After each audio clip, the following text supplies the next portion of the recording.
स्वागत है। और विशेष रूप से कल हमने शुरुआत की थी अध्याय 3 से। मुझे पता है कि थोड़ा सा ये अध्याय थोड़ा टिपिकल रहा, थोड़ा सा कॉम्प्लिकेटेड है, पर अगर अच्छे से वापस एक बार सुनेंगे और ध्यान से सुनेंगे ना तो चीज क्लैरिटी में आएगी। मैंने 3 बातों को कल रखा था। कर्म क्या है, ज्ञान क्या है और भक्ति क्या है। इस 3 बातों को विशेष रूप से रखा था। और ये तीनों जो साधन है, ये तीनों साधन जिनके द्वारा भगवान की प्राप्ति हो सकती है। ध्यान से वापस एक बार संक्षिप्त में जस्ट रिवाइज एक बार करें। इन तीनों साधनों के द्वारा, कर्म के द्वारा, ज्ञान के द्वारा और भक्ति के द्वारा भगवान की प्राप्ति हो सकती है। परंतु इन तीनों में विशेष रूप से कोई साधन कोई कहा जा सकता है तो केवल भक्ति, क्योंकि कर्म भक्ति योग की प्रथम अवस्था है, ज्ञान योग भक्ति योग की मध्यवर्ती अवस्था है, मतलब कर्म योग से थोड़ी उन्नत अवस्था है, और भक्ति योग परिपक्व अवस्था है। ये 3 अवस्था है। इसलिए जहां पर में होता केवल ज्ञान हो या केवल कर्म हो, वो कभी भी उसके लक्ष्य तक नहीं पहुंचा सकता। मैंने कल कहा था ज्ञानी 4 प्रकार के होते हैं। एक होते हैं जो उन्हें केवल ज्ञान से मुक्ति चाहिए पर भक्ति नहीं चाहिए, उनके हाथ में कुछ नहीं लगता है। बहुत ध्यान से, उसके हाथ में कुछ नहीं लगेगा, न ज्ञान लगेगा, न मुक्ति लगेगी, न भक्ति लगेगी, कुछ नहीं लगता है। दूसरे हैं जो ये जानते हैं कि भक्ति के बिना ज्ञान नहीं मिल सकता है, पर जैसी भक्ति मिलती है और ज्ञान प्राप्त होता है, और फिर क्या करते हैं, उस ज्ञान को भगवान को माइक मानने लग जाते हैं। भगवान भी संसार के ही स्वरूप है, जीव के ही स्वरूप है, और जैसे ही भगवान के प्रति ये भाव जागृत होता है तब क्या होता है, भक्ति अंतर्भूत हो जाती है, और जब भक्ति चली जाती है तो ज्ञान भी लुप्त हो जाता है। तीसरी अवस्था है जब भक्ति को जानते हैं और भक्ति को कर भी रहे हैं, भगवान को मानते भी हैं कि भगवान अलग है, विशुद्ध है, श्रेष्ठ है, परमात्मा है, सब कुछ मान रहे हैं, परंतु लक्ष्य मुक्ति होता है। भक्ति क्या करती है, अपने आप को गौण करती है भक्ति महारानी, और उनको फिर मुक्ति प्रदान कर देती है। वो मुक्ति कौन सी है, साहित्य मुक्ति प्रदान करवाती है। और चौथा है जो भक्ति सब कुछ मान करके, जो भक्ति को ही सब कुछ मान करके उनके अनुरूप ज्ञान लिया जाता है, वो श्रेष्ठ रूप से ज्ञान योग के अंतर्गत आता है। तो ये ज्ञानियों की 4 दशाएं, तो इसमें कोई भी किसी को भी ज्ञान योग के अनुरूप में ले सकता है। पर भक्ति पर जब हम बैठते तो हमारे लिए ज्ञान योग कौन कहलाता है, जब ज्ञानी का स्वरूप केवला भक्ति होती है, विशुद्ध भक्ति होती है। मैंने कल ये भी बताया भक्ति 2 प्रकार की, एक होती है शुद्ध भक्ति जिसको केवला भक्ति, अनन्य भक्ति, अकिंचन भक्ति, निर्गुणा भक्ति भी कहते हैं, और एक होती है प्रधानीभूता भक्ति। यहाँ पर ज्ञान प्रधानीभूता और कर्म प्रधानीभूता। तो ज्ञान प्रधानीभूता का जो लक्ष्य हो जाता है तो क्या हो जाता है, मुक्ति होता है। मैं मुक्ति से आगे बढ़कर के हम क्या करें, माने मुक्ति तक जाएं, क्योंकि वहां पर में क्या हो जाता है, ज्ञान आगे है और कर्म पीछे है। जो तीसरी प्रकार की ज्ञानी की मैंने बात की, जो तीसरा प्रकार का ज्ञानी जो भगवान भक्ति तो कर रहा है पर लक्ष्य मुक्ति, तो यहाँ पर में भी जो प्रधानीभूता के अंतर्गत में आते हैं, प्रधानीभूता के अंतर्गत में आते हैं, वो कौन हो जाते हैं, जिनका लक्ष्य मुक्ति होता है। और जो कर्म प्रधानीभूता, कर्म प्रधानीभूता का लक्ष्य क्या हो जाता है, चित्त शुद्धि, अंतःकरण की शुद्धि, मन बुद्धि अहंकार का शुद्धिकरण, और फिर तत्व ज्ञान की प्राप्ति। तत्व मतलब चित्त जगत और अचित्त जगत, और इसके अंतर्गत जो भी चीजें हैं इसका ज्ञान प्राप्त होगा। तो ये लक्ष्य है इनका कि चित्त शुद्धि से ज्ञान प्राप्ति की तरफ, और यही ज्ञान प्राप्ति ज्ञान की तरफ आगे बढ़ती है। जैसे ही चित्त शुद्ध होता है, बहुत ध्यान से समझिएगा, जैसे ही चित्त शुद्ध होता है निष्कामता कंप्लीट होती है और ज्ञान की तरफ आगे बढ़ती है, और तब तत्व ज्ञान की प्राप्ति।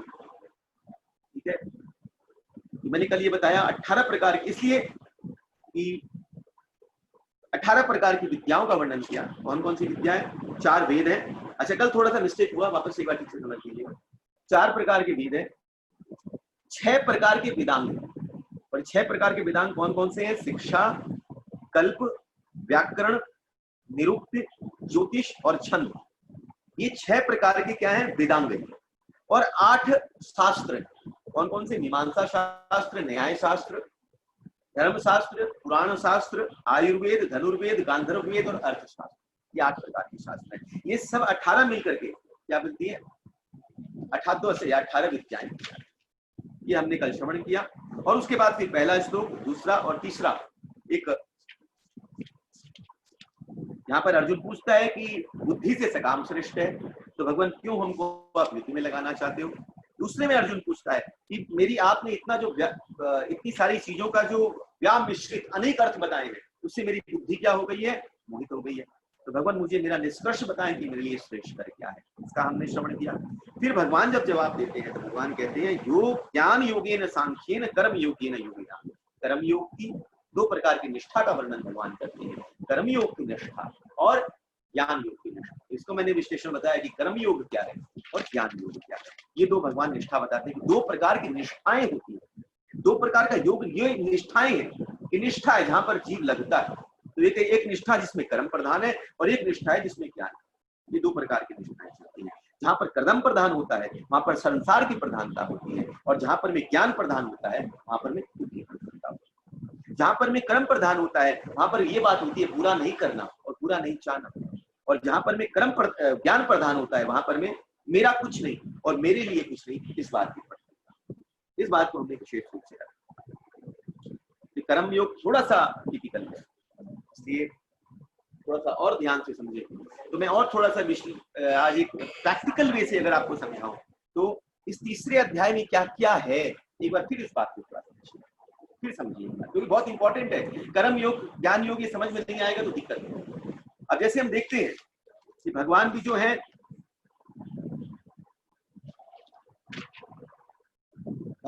है शंख चक्र गदा पद्म लेकर के रहते हैं। भगवान भी आप देखेंगे कि भगवान के हाथ में क्या है, शंख है, चक्र है, गदा है और पद्म है, ये चार चीजें रहती हैं। तो ये चार चीजें क्या सूचक तो बड़े ध्यान से समझिए। जो गदा है, गदा मतलब शरीर की प्रधानता।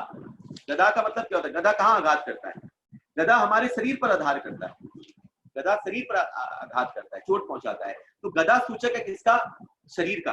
तो मतलब ये कर्म प्रधान है, मतलब शरीर से कर्म होना चाहिए। तो कर्म योग की जो बात रखी गई है किसमें रखी गई है, भगवान गदा सूचक। ध्यान से समझिएगा, जो चार चीजें भगवान धारण करते हैं, शंख चक्र गदा और पद्म।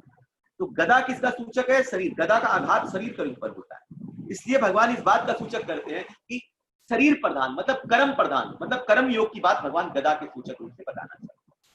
दूसरा है भगवान चक्र धारण करते हैं। चक्र किसका सूचक है, मन का सूचक। मनस चक्री, मनस चक्र के समान चलता है, जहां मन चलता है तो वो ध्यान योग के रूप में अवस्थित होता है। चक्र जो है वो ध्यान योग, इसलिए ध्यान योग के अंतर्गत में चक्र सिद्ध किया जाता है। अनंत अनंत प्रकार के महाराज कुंभक और रजक लेकर के और चक्रों को सिद्ध किया जाता है। नाभि चक्र से लेकर के कुंभक चक्र से लेकर के ये अनेक अनेक चक्रों को सिद्ध किया जाता है। तो ये चक्र किसका सूचक है, मन का सूचक, जो ध्यान योग को लेकर के आता है। तीसरा शंख जो है ये बुद्धि का सूचक है, क्योंकि और ज्ञान का सूचक है। इसलिए भगवान ने जब ज्ञान दिया, गीता का ज्ञान दिया, तो भगवान ने क्या बजाया, सबसे पहले पांचजन्य शंख बजाया। तो शंख बजाना ज्ञान का सूचक है। ध्रुव के भी जब ज्ञान देना था तो ध्रुव के भी कपोल के ऊपर में शंख लगाया। तो शंख जो सूचक है वो विवेक का सूचक है, बुद्धि का सूचक है, इसलिए ये ज्ञान योग कहलाता है। और चौथा जो विशेष है ये पद्म है, कमल है। कमल किसका सूचक है, ये आत्मा का सूचक है, क्योंकि इसकी उत्पत्ति संसार से नहीं बल्कि संसार की उत्पत्ति कमल के ऊपर है, संसार को बनाने वाले की उत्पत्ति कमल के ऊपर। इसलिए ये आत्मा के लिए पद्म भगवान धारण करते हैं और ये प्रेम प्रधान है, इसलिए भक्ति को शंख चक्र गदा और पद्म। गदा कर्म योग है, चक्र ध्यान योग है, शंख ज्ञान योग है और पद्म भक्ति योग है। इस चार चीजों को भगवान धारण करते हैं, चार चीजें। तो अभी हम जो चल रहे हैं कर्म योग के अंतर्गत, पहली बात आ जाती है कि भाई कर्म क्या है, कर्म हम क्यों करते हैं। तो यहां पर में भगवान ने कुछ बातों को विशेष रूप से रखा, इसको विस्तारित कर करके 8 चीजों के अंतर्गत में लिखा गया है। पहला, बहुत ध्यान से समझिएगा, ये अगर ये 8 चीजें समझ में आएंगी तो तीसरा अध्याय समझने में बड़ी आसानी हो जाएगी, बहुत आसानी से समझ पाएंगे। तो पहली चीज है विवस्था, हम कर्म क्यों करते हैं। पहली चीज विवस्था, विवस्था। दूसरी चीज धन। तीसरी चीज पैशन, पैशन को क्या बोलते हैं, पैशन। चौथा चीज इंजॉयमेंट। पांचवी चीज हैप्पीनेस। छठी चीज परोपकार। सातवीं चीज आत्मिक उन्नति के लिए, आत्मा की उन्नति के लिए। और आठवीं चीज आध्यात्मिक उन्नति। ये 8 चीजें हैं जिसके कारण कर्म किए जाते हैं।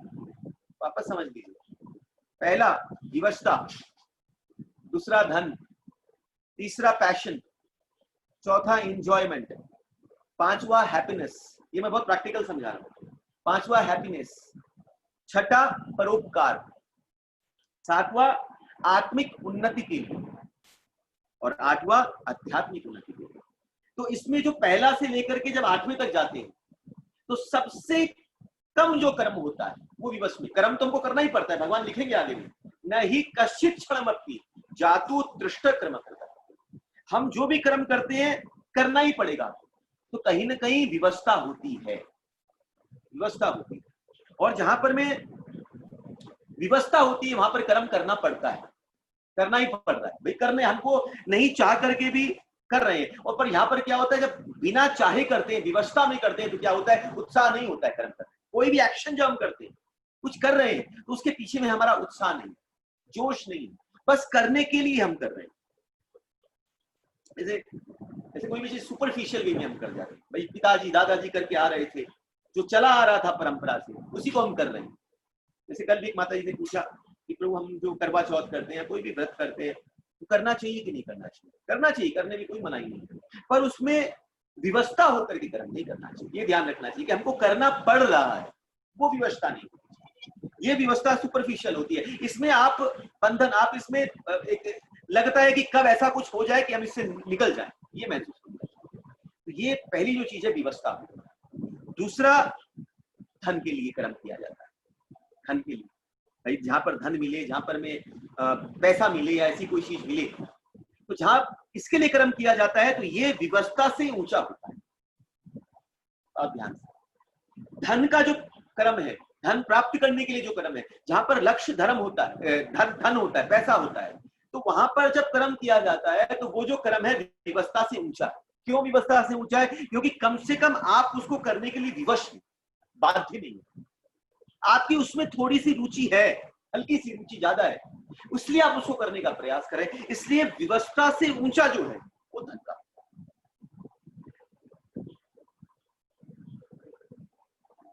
तो कितने ऐसे हैं जो केवल धन के लिए ही कर्म कर रहे हैं, एक कितने ऐसे हैं जो विवशता में कर्म कर रहे हैं। ये जो 8 आपको बताया ना, तो विवशता से शुरू होकर के ये श्रेष्ठ कर्म होता है जब आध्यात्मिक उन्नति के लिए किया जाता है, और यही आध्यात्मिक उन्नति के लिए जब कर्म किया जाता है तब ये कर्म योग कहलाता है। ये कर्म योग कहलाता है, ये क्रम है। पहला विवशता, दूसरा धन, धन को प्राप्त करने के लिए, तीसरी चीज हो जाती है पैशन, जोश। जब हम उसके पीछे पैशनेट है, हमारा उसके प्रति उत्साह भी है उस कर्म को करने के पीछे, तो जब हम कोई उत्साह में करते हैं तब उसके पीछे लक्ष्य फिर धन नहीं होता है। अगर आप कोई भी कर्म करते हैं जहां पर पैशन है, जहां पर आपका उत्साह है, तो वहां पर में लक्ष्य फिर धन नहीं रह जाता है, लक्ष्य फिर उससे ऊंचा हो जाता है। समझ में आ रही है बात? हरे कृष्णा, हरे कृष्णा। हाँ प्रभु जी, क्लियर हो रहा है? समझ में आ रही है? हाँ क्लियर हो रहा है। हरे कृष्णा प्रभु, लक्ष्य क्या होता है? हाँ, लक्ष्य क्या होता है इसके पैशन से कर्म करने पर? पैशन से जब कर्म करती है तो लक्ष्य बता रहा हूँ, इसको आगे मैं कर रहा हूँ, पर इसमें ध्यान रखिएगा कि जब हम पैशन में करते हैं, जोश में करते हैं, तब इसमें धन की आकांक्षा नहीं रहती है। लक्ष्य कुछ भी हो सकता है, हमारा जिसके प्रति मन लगता है। जोश कब होता है? जब आपका मन उस चीज को करने के प्रति लगता है, मन लग गया, आप उसको कर रहे हैं, फिर उसके अंदर में ऐसे समझ लीजिए, मैंने एग्जाम्पल पहले भी दिया था, जैसे क्रिकेटर्स, वो क्या करते हैं, उसके पीछे धन आकांक्षा नहीं, केवल धन मिले, धन से ऊपर उठ जाते हैं और उस कर्म को करने में, कर्म को कर रहे हैं क्योंकि उसमें एक जोश लगता है, अच्छा लगता है, इसलिए उस चीज को करते हैं। तो इसमें एग्जाम्पल आप हम इसमें एक प्रोफेसर्स लोग को भी ले सकते हैं, टीचर्स को भी ले सकते हैं। जो टीचर्स हैं उनका लक्ष्य क्या है? आज बड़ी बड़ी डिग्री हासिल कर ली, पीएचडी कर ली, आज वो कहीं भी चाहे बहुत बड़ा जॉब लेकर के बहुत कुछ कर सकते हैं, बहुत कुछ कमा सकते हैं, पर लक्ष्य धन नहीं है। लक्ष्य क्या है कि लोगों को हम शिक्षा दें, हम पढ़ाएं, उसके पे थोड़ा धन तो मिलता है जीवनचर्या के लिए, परंतु लक्ष्य धन नहीं होता है। वो ज्ञान, वो जो ज्ञान है उसको बांटने के प्रति जोश उत्पन्न रहता है, तब कर्म पैशनेट जब हो जाता है। ये तीसरा होता है। क्लियर हो रहा है माता जी? बिना माता जी? हरे कृष्णा प्रभु। हाँ प्रभु, एकदम क्लियर है। चौथी जो चीज होती है दैट इज एंजॉयमेंट। अब जहां पर में आप काम के संग में उस काम को एंजॉय भी करने लग जाओ, पैशन तो है, पर जहां पर पैशन होगा तो वहां पर में क्या होगा, उससे ऊपर चीज और मिलने लग जाती है, काम में एंजॉय मिलने लग जाता है। आप काम को मजा से अच्छे से करते हो, आपको सुख मिलता है काम करने में, आपको उसमें न विवशता है, न धन की लोलुपता है, और न केवल जोश है, जोश भी है, पर जोश के संग में अगर आपको सुख नहीं मिले तो मजा नहीं आएगा। आज ये काम को आप जोश से कर रहे हो, पर जोश के संग में जब उसमें आपको सुख मिलने लग जाए, हैप्पीनेस मिलने लग जाए, तब वो काम क्या होता है, कर्म क्या होता है, और श्रेष्ठ, क्योंकि आपको उसमें मजा आ रहा है, आपको उसमें सुख मिलता है। क्लियर? तो इंजॉयमेंट जब कर्म में मिलता है तो वो पैशन से ऊंचा होता है। अब उससे ऊंचा होता है इंजॉयमेंट से ज्यादा हैप्पीनेस। एक हम इंजॉय कर रहे हैं, पर इंजॉय के संग में जब हमको हैप्पीनेस तब होती है जब उस काम की पूर्णता होती है। पूर्णता मतलब जब वो काम अच्छे से इंजॉयमेंट के संग कंप्लीट होता है, तब उसमें हैप्पीनेस, सुख मिलता है, एक आनंद मिलता है कि ये काम पूर्ण रूपेण हो गया। तो उसमें विवशता नहीं है, धन की लोलुपता नहीं है, उसके अंदर एक पैशन भी है, एक पैशनेट रहता है, और उसमें एक एंजॉयमेंट भी है, और उसका परिणाम जो है वो हैप्पीनेस है। क्लियर? हैप्पीनेस एंजॉयमेंट से ऊंचा हो। एक आप काम को एंजॉय करते हो, पर उस काम को एंजॉय करने के बाद वो काम पूर्ण नहीं हो तो क्या होगा, आपको तकलीफ हो जाएगी, आपको लगेगा भाई जो चाह, जो चीज के लिए किया वो लक्ष्य पूरा नहीं हुआ, इंजॉयमेंट के लिए किया, पर उस इंजॉयमेंट के संग जब काम कंप्लीट होता है तब उसमें क्या होता है, हैप्पीनेस। इस बात को आप समझिएगा, इसे भगवान एक एक चीज समझा रहे हैं, मैं आपको एक बाहरी पक्ष से समझा रहा हूँ, जब श्लोक में घुसेंगे ना तब आपको एक एक चीज क्लियर होती चली जाएगी। इसलिए मैं बहुत संक्षिप्त में इस बात को समझा रहा हूं। पहली विवशता, विवशता के ऊपर धन, धन के ऊपर पैशनेट, पैशन के ऊपर एंजॉयमेंट, एंजॉयमेंट के ऊपर हैप्पीनेस, जहां पर में हैप्पीनेस मिलती है। हैप्पीनेस के ऊपर में भी कोई चीज होती है, वो क्या है, परोपकारिता। जब हम, इसके ऊपर की स्थिति है परोपकारिता, जैसे ही परोपकार के लिए हम आगे बढ़ते हैं तब उसमें हमको ये ऊपर की सारी चीजें मिलने लग जाती है। आप सोच करके देखिए, ऊपर की सारी चीजें मिलेंगी आपको। धन छोड़ दीजिए और विवशता छोड़ दीजिए, बहुत भारी पक्ष है। हम स्टार्ट ही करते हैं पैशनेट से।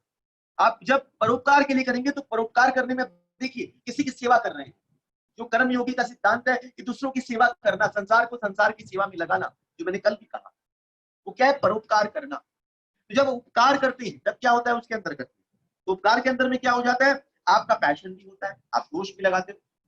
हाँ? दूसरी बात, उसके अंदर में आपको एंजॉयमेंट भी मिलता है, आप आनंद भी लेते हो। और जब वो कोई भोजन ग्रहण करता है, उसको परोपकार को जब उसको कुछ ग्रहण करता है, जब उसको कुछ मिलता है सामने वाले को, और वो जब प्रसन्न होता है उस चीज को ग्रहण करके, तो आपको भी हैप्पीनेस, ऑटोमेटिकली आपको हैप्पीनेस होती है। तो परोपकारिता में ये सारे चीजें स्वतः ही सब कुछ प्राप्त। क्लियर? उसके ऊपर है आत्मिक उन्नति।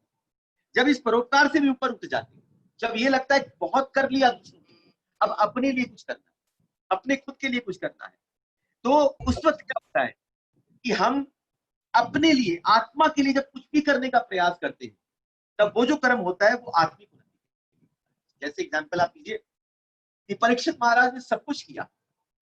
परीक्षित महाराज जब राज्यपाट संभाल रहे थे तब समाज की रक्षा करने के साथ पैशन भी थे। अगर किसी ने भागवत पढ़ी हो, अच्छे से पढ़ी, तो जब कली के ऊपर में, जब कली गाय पर, बैल पर अत्याचार कर रहा था और गाय वहां रोती थी, तो वहां पर में उस वक्त जब परीक्षित महाराज घूमते थे पूरे राज्यपाट में, पूरे भारतवर्ष में भ्रमण करते थे, तब क्या था, एक पैशन था, एक जोश था अपने कर्म के प्रति कि मैं कर्म को सही ढंग से करूं, किसी को कोई तकलीफ नहीं हो जाए। पैशन भी था, वह को अपने राज्यपाट को संभालने को एंजॉय भी करते थे। उसमें जब काम को पूर्ण करते थे तो खुशी भी मिलती थी, और दूसरों की सेवा करने में आनंद की प्राप्ति, ये सब मिलता था। परंतु जब श्राप मिला तब इसको छोड़ करके अपने लिए जब गए, गंगा के तट पर पहुंचे, और जब परीक्षित महाराज वहां पर बैठे, कथा सुनने बैठे, बैठने मात्र ही उनकी आध्यात्मिक उन्नति का क्रम, उनकी आत्मिक उन्नति का क्रम, उनका बैठना, उनका परीक्षित सुखदेव गोस्वामी से प्रश्न पूछना, जिज्ञासा करना, ये क्या था, उनकी आत्मिक उन्नति का क्रम। तो ये जो कर्म होता है ये परोपकार से ऊंचा, जहां पर में अपनी बात आ जाती है, आत्मा की बात आ जाती है। जब आत्मा के लिए कर्म किया जाता है, जिज्ञासा की जाती है, उस चीज के लिए बैठा जाता है, कर्म। चौथी, पांच, सबसे आखिरी बात, आध्यात्मिक उन्नति। आध्यात्मिक उन्नति कब होती है? एक आत्मिक उन्नति और एक आध्यात्मिक उन्नति। आध्यात्मिक उन्नति कब होती है? जब ये कर्म योग शुरू हो गया और ये कर्म योग का लक्ष्य आगे बढ़ करके और ये सीधा का सीधा भक्ति योग के संदर्भ में चला जाता है, तब ये आध्यात्मिक उन्नति के लिए जाता है।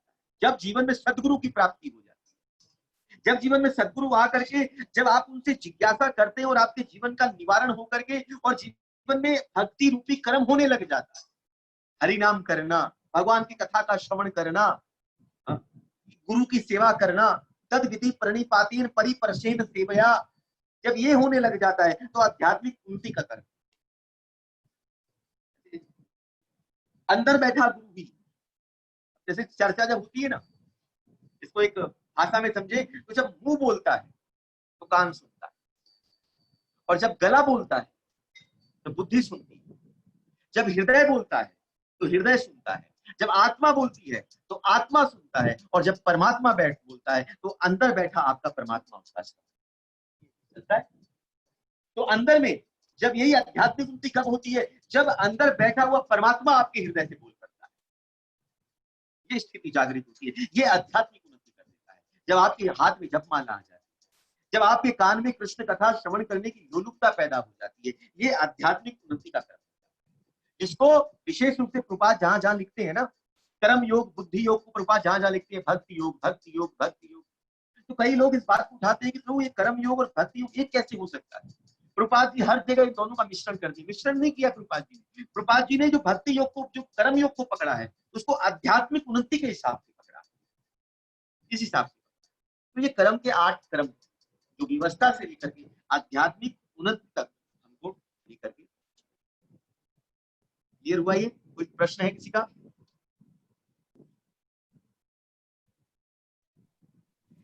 हरे कृष्णा, कोई सवाल प्रश्न?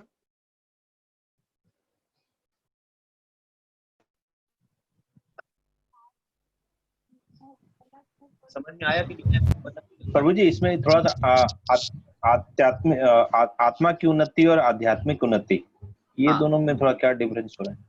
आत्मिक उन्नति और आत्मिक उन्नति में हमारे पास जिज्ञासा है, हम बैठे हैं, जैसे हम कथा के लिए बैठ गए, ये आत्मिक उन्नति के लिए हम बैठे, हमने कोई जिज्ञासा रखी, ये आत्मिक उन्नति।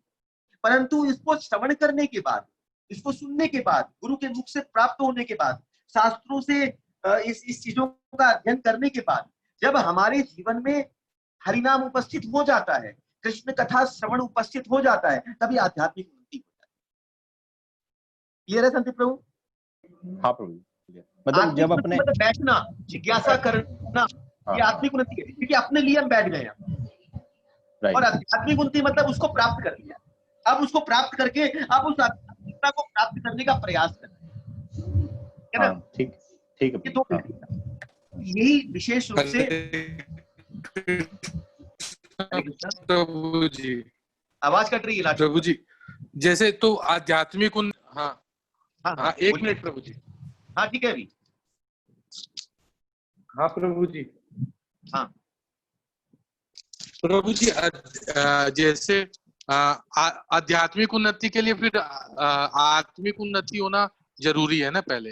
हाँ, पहले वो होगा तभी तो आध्यात्मिक। एकदम करेक्ट, आत्मिक होगा तभी आध्यात्मिक होगा, वरना अगर आत्मिक उन्नति के लिए नहीं बैठेंगे, बहुत अच्छा सवाल आपने पूछा, अगर आत्मिक उन्नति के लिए अगर हम नहीं बैठेंगे तो आध्यात्मिक उन्नति नहीं हो पाएगी। जैसे हम बच्चों को फोर्स कर देते हैं, माला कर, एक कथा बैठ, बच्चों को फोर्स करते हैं ना, कितनी बार अपने परिवार में, अपने रिलेटिव में, अपने फ्रेंड्स को भी हम फोर्स करते हैं, पत्नी पति को फोर्स कर देती है, या पत्नी पति को एक दूसरे को फोर्स कर देते हैं। तो वहां पर में क्या है, जो वो कर रहा है वो आत्मिक उन्नति के लिए सवाल नहीं है, जिज्ञासा नहीं है, बाई फोर्स, विवस्था में, देखिए वापस आ जाती बात, विवस्था में कर्म कर रहा है। पर यहाँ पर में भी अगर विवस्था में भी किया जाता है तो उसका लाभ आध्यात्मिकता को प्राप्त होता है। पर जहां पर आत्मिक उन्नति के लिए बैठा जाता है तब आध्यात्मिक उन्नति बड़ी सरल हो जाती है और बड़ी दृढ़ता विश्वास के संग वो काम किया जाता है। तब उसके अंदर में क्या होता है, ध्यान से, तब उसके अंदर में इंजॉयमेंट भी होता है, हैप्पीनेस भी होती है, परोपकार भी होता है कि दूसरों को भी ये ज्ञान दे, दूसरों को भी आध्यात्मिक उन्नति में हम लेकर के जाएं, उनकी भी आत्मिक उन्नति के बारे में हम सोचें, ये सारी चीजें आने लग जाती है। परंतु जहां पर में आत्मिक उन्नति नहीं हो और आध्यात्मिक उन्नति के लिए माला पकड़ा दी जाती है, बाई फोर्स पकड़ाया जाता है, तो वहां पर में क्या होता है, विवस्ता हो जाती है। विवस्ता में करवाए, वो कर भी रहा है तो जबरदस्ती कर रहा है, या तो विवस्ता में या कोई चीज को प्राप्त करने के लिए। जैसे हम किसी को बोलते हैं भाई आप माला कर लो, हरी कथा सुनो, क्यों, क्या फायदा, अच्छा इससे आपको ये मिल जाएगा, आपका घर ठीक से चल जाएगा, बीमारी निकल जाएगी, ये कष्ट निकल जाएगा, ये चीजें हो जाएंगी। तो जो उसके लिए करता है वो क्या हो गया, पहला दो, विवस्ता और धन, इस दो चीजों के लिए। परंतु अगर इस माध्यम से भी जाएगा तो एक समय आएगा कि विवस्ता से आगे बढ़ करके, धन से आगे बढ़ करके वो एंजॉयमेंट, हैप्पीनेस, परोपकार, और फिर आध्यात्मिक उन्नति में आगे बढ़ जाएगा। एक समय आएगा, पर वो क्रम थोड़ा लंबा, परंतु आत्मिक उन्नति के लिए जब बैठ जाएंगे तो आध्यात्मिक। क्लियर है लाल प्रभु? हाँ प्रभु जी। नहीं है तो फिर समझाऊं? नहीं, क्लियर है, क्लियर है। क्लियर है ना? क्लियर। तो हाँ। आत्मिक उन्नति से आध्यात्मिक उन्नति बहुत आसान है, एकदम तुरंत पकड़ाई नहीं आएगी। पर डायरेक्ट आध्यात्मिक उन्नति में जब घुसते हैं, बाई फोर्स घुसते हैं, तब उसको बाई फोर्स से क्या होता है, बाई फोर्स दिया जाता है, फिर कोई लोलुपता दी जाती है कि आप ये कर लो, अगर ये करोगे तो आपको ये फायदा भी हो जाएगा, वो दिया जाता है। फिर करते करते एक समय ऐसा आता है कि उसमें उसके प्रति उत्साह जागृत होता है कि नहीं मुझे करना है, मेरी 4 माला या 6 माला का मैंने नियम बनाया है, मुझे करना है, ये पैशन आता है। फिर धीरे धीरे इंजॉयमेंट, इंजॉयमेंट के बाद हैप्पीनेस, फिर धीरे धीरे कर करके ये आगे बढ़ेगा। ये मैंने अभी देखा, मैं एग्जाम्पल अगर हम लें तो मैं एग्जाम्पल दूं तो निकुंज प्रभु, वेरी फ्रैंकली मैं एग्जाम्पल दूं तो निकुंज प्रभु को जब शुरू में था वो जप करना है तो एक जप करना, माला करना उनके लिए भारी पड़ता था। मैं मेरे पीछे पड़ता था कि प्रभु जप करिए जप करिए, तो कभी ऐसा होता था बाई फोर्स एक माला कर लिए, कभी फिर कभी सेकेंडरी में उनको पूछ लिया तो फिर उनको करके फिर डालना पड़ता था, फिर 2 दिन नहीं पूछा तो 2 दिन नहीं करते। तो वहां पर मैं जो माला करना हो गया, आध्यात्मिक उन्नति के लिए आगे बढ़ रहे हैं, पर वहां पर में विवस्ता है, विवस्ता है। पर धीरे धीरे अगर मैं उनको अगर कोई प्रॉब्लम आ जाती है तो उनको बोलता आप ये करोगे, इस प्रॉब्लम को अगर आप इस माला को करते हो तो आपकी ये प्रॉब्लम भी सॉल्व होती है। क्या परोपकार के बिना आत्मिक उन्नति हो सकती है? खत्म। तो कोई चीज ऐसी जिसके प्रति उनकी इच्छा हो और मैं बोलूं कि आपको ये मिल जाएगा अगर आप माला करोगे, तो क्या हो जाएगा, माला में फिर विवस्ता और फिर कहीं ना कहीं प्राप्त करने की इच्छा, ये नहीं चाहती। फिर जब ये मिल जाएगा तब क्या होगा, एक जोश पैदा होगा, हाँ बहुत अच्छा है माला करना, फिर वो पैशन, फिर इंजॉयमेंट, फिर जाकर के हैप्पीनेस मिलने लगती है, सुख मिलने लगता है। आज वही निकुंज प्रभु जो आत्मिक उन्नति के लिए जब आगे बढ़े, तब आज बड़े सुंदर से 20 माला रोज कर रहे हैं, और अच्छे से मुझे बोलना नहीं पड़ता, रोज मुझे अपडेट कर देते हैं कि 20 माला कर। ये कब हुआ, जब आत्मिक उन्नति के लिए बैठ गए, तब आध्यात्मिक उन्नति बढ़िया से। माता जी ने पूछा क्या सवाल पूछा?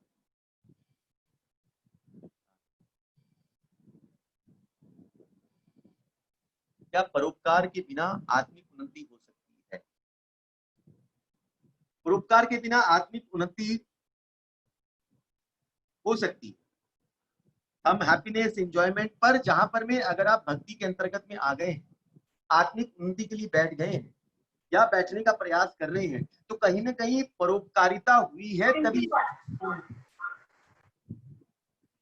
जैसे हम समझे विवस्ता, धन, पैशन, अगर हम आध्यात्मिक उन्नति से लेकर के बात करते हैं कि आध्यात्मिक उन्नति विवस्ता में, तो विवस्ता से लेकर के आपको इस क्रम को पार कर करके, परोपकार के क्रम को पार करके फिर आगे बढ़ना पड़ता है। और जब डायरेक्ट आत्मिक उन्नति के लिए आ जाते हैं, तब आपका ऊपर का ये 6 क्रम छूट जाता है। कोई जरूरी नहीं कि उस 6 क्रम को करना।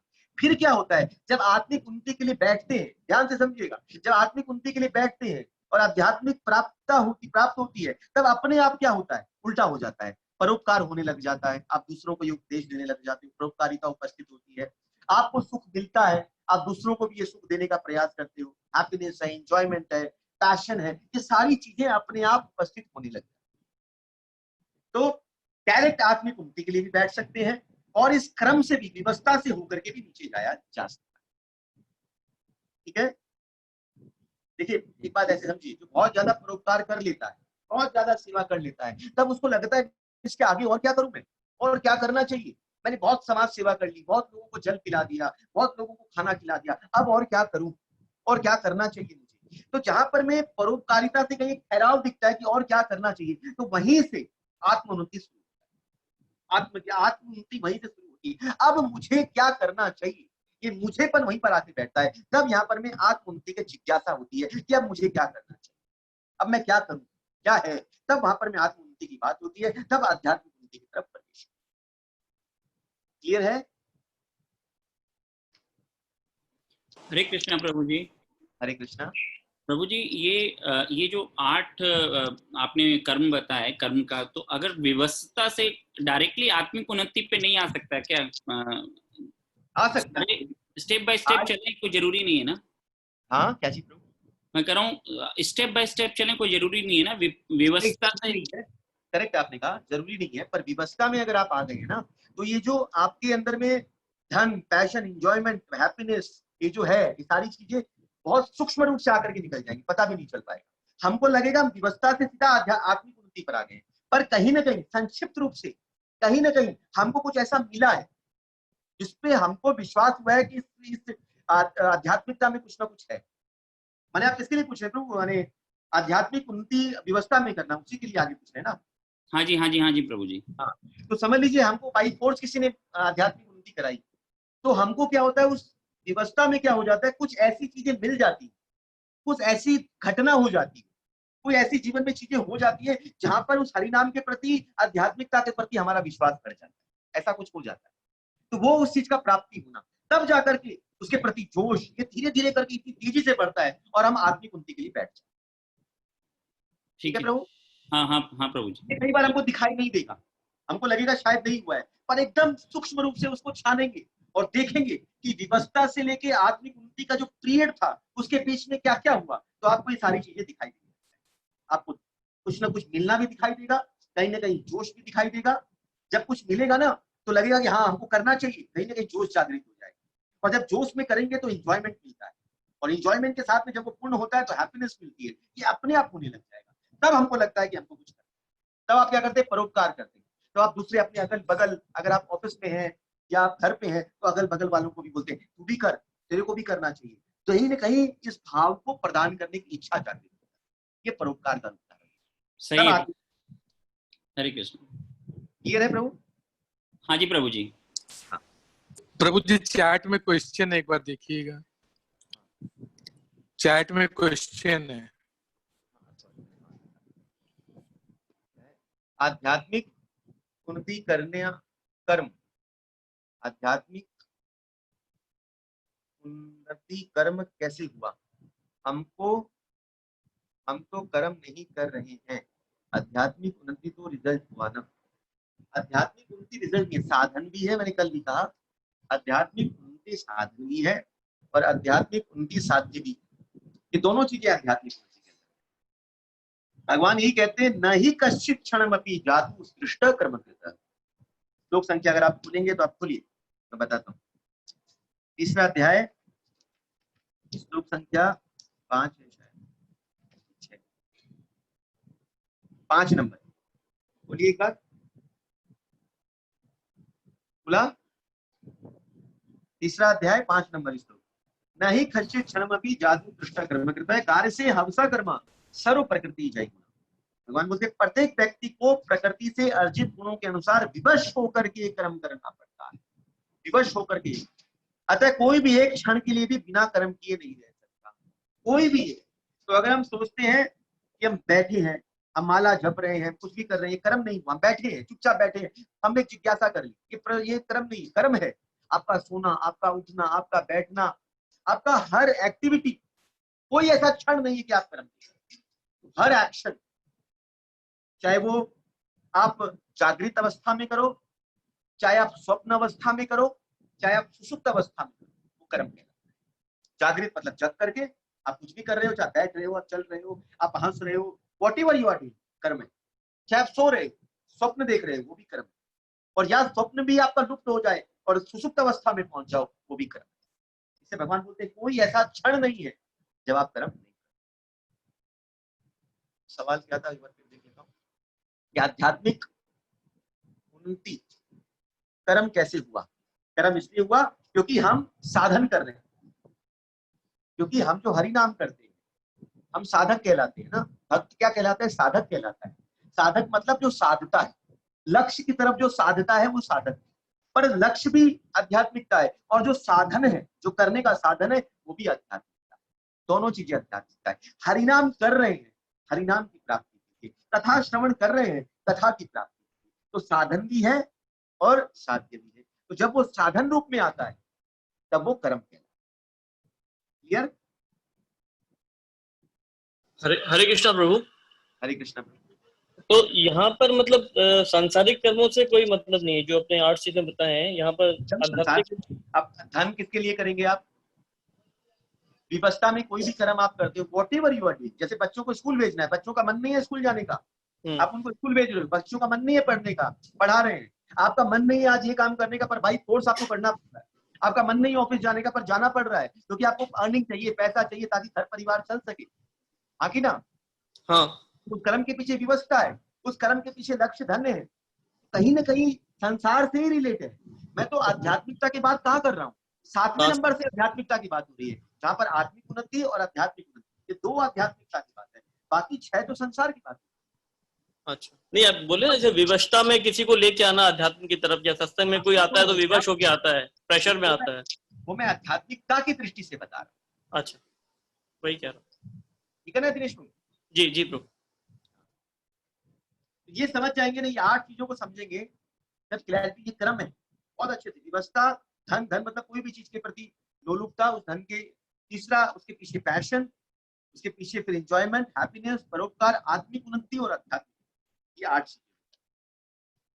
जब इसमें भगवान और एक्सप्लेन करते हैं आगे कि जब कर्म शरीर तक सीमित होता है, जब शरीर तक कर्म सीमित होता है तो वह रूटीन होता है, उसको रूटीन कहते हैं, और उसके लिए हमको खींचना पड़ता है, उस कर्म को करने के लिए हमको ड्रैग करना पड़ता है, खींचना पड़ता है।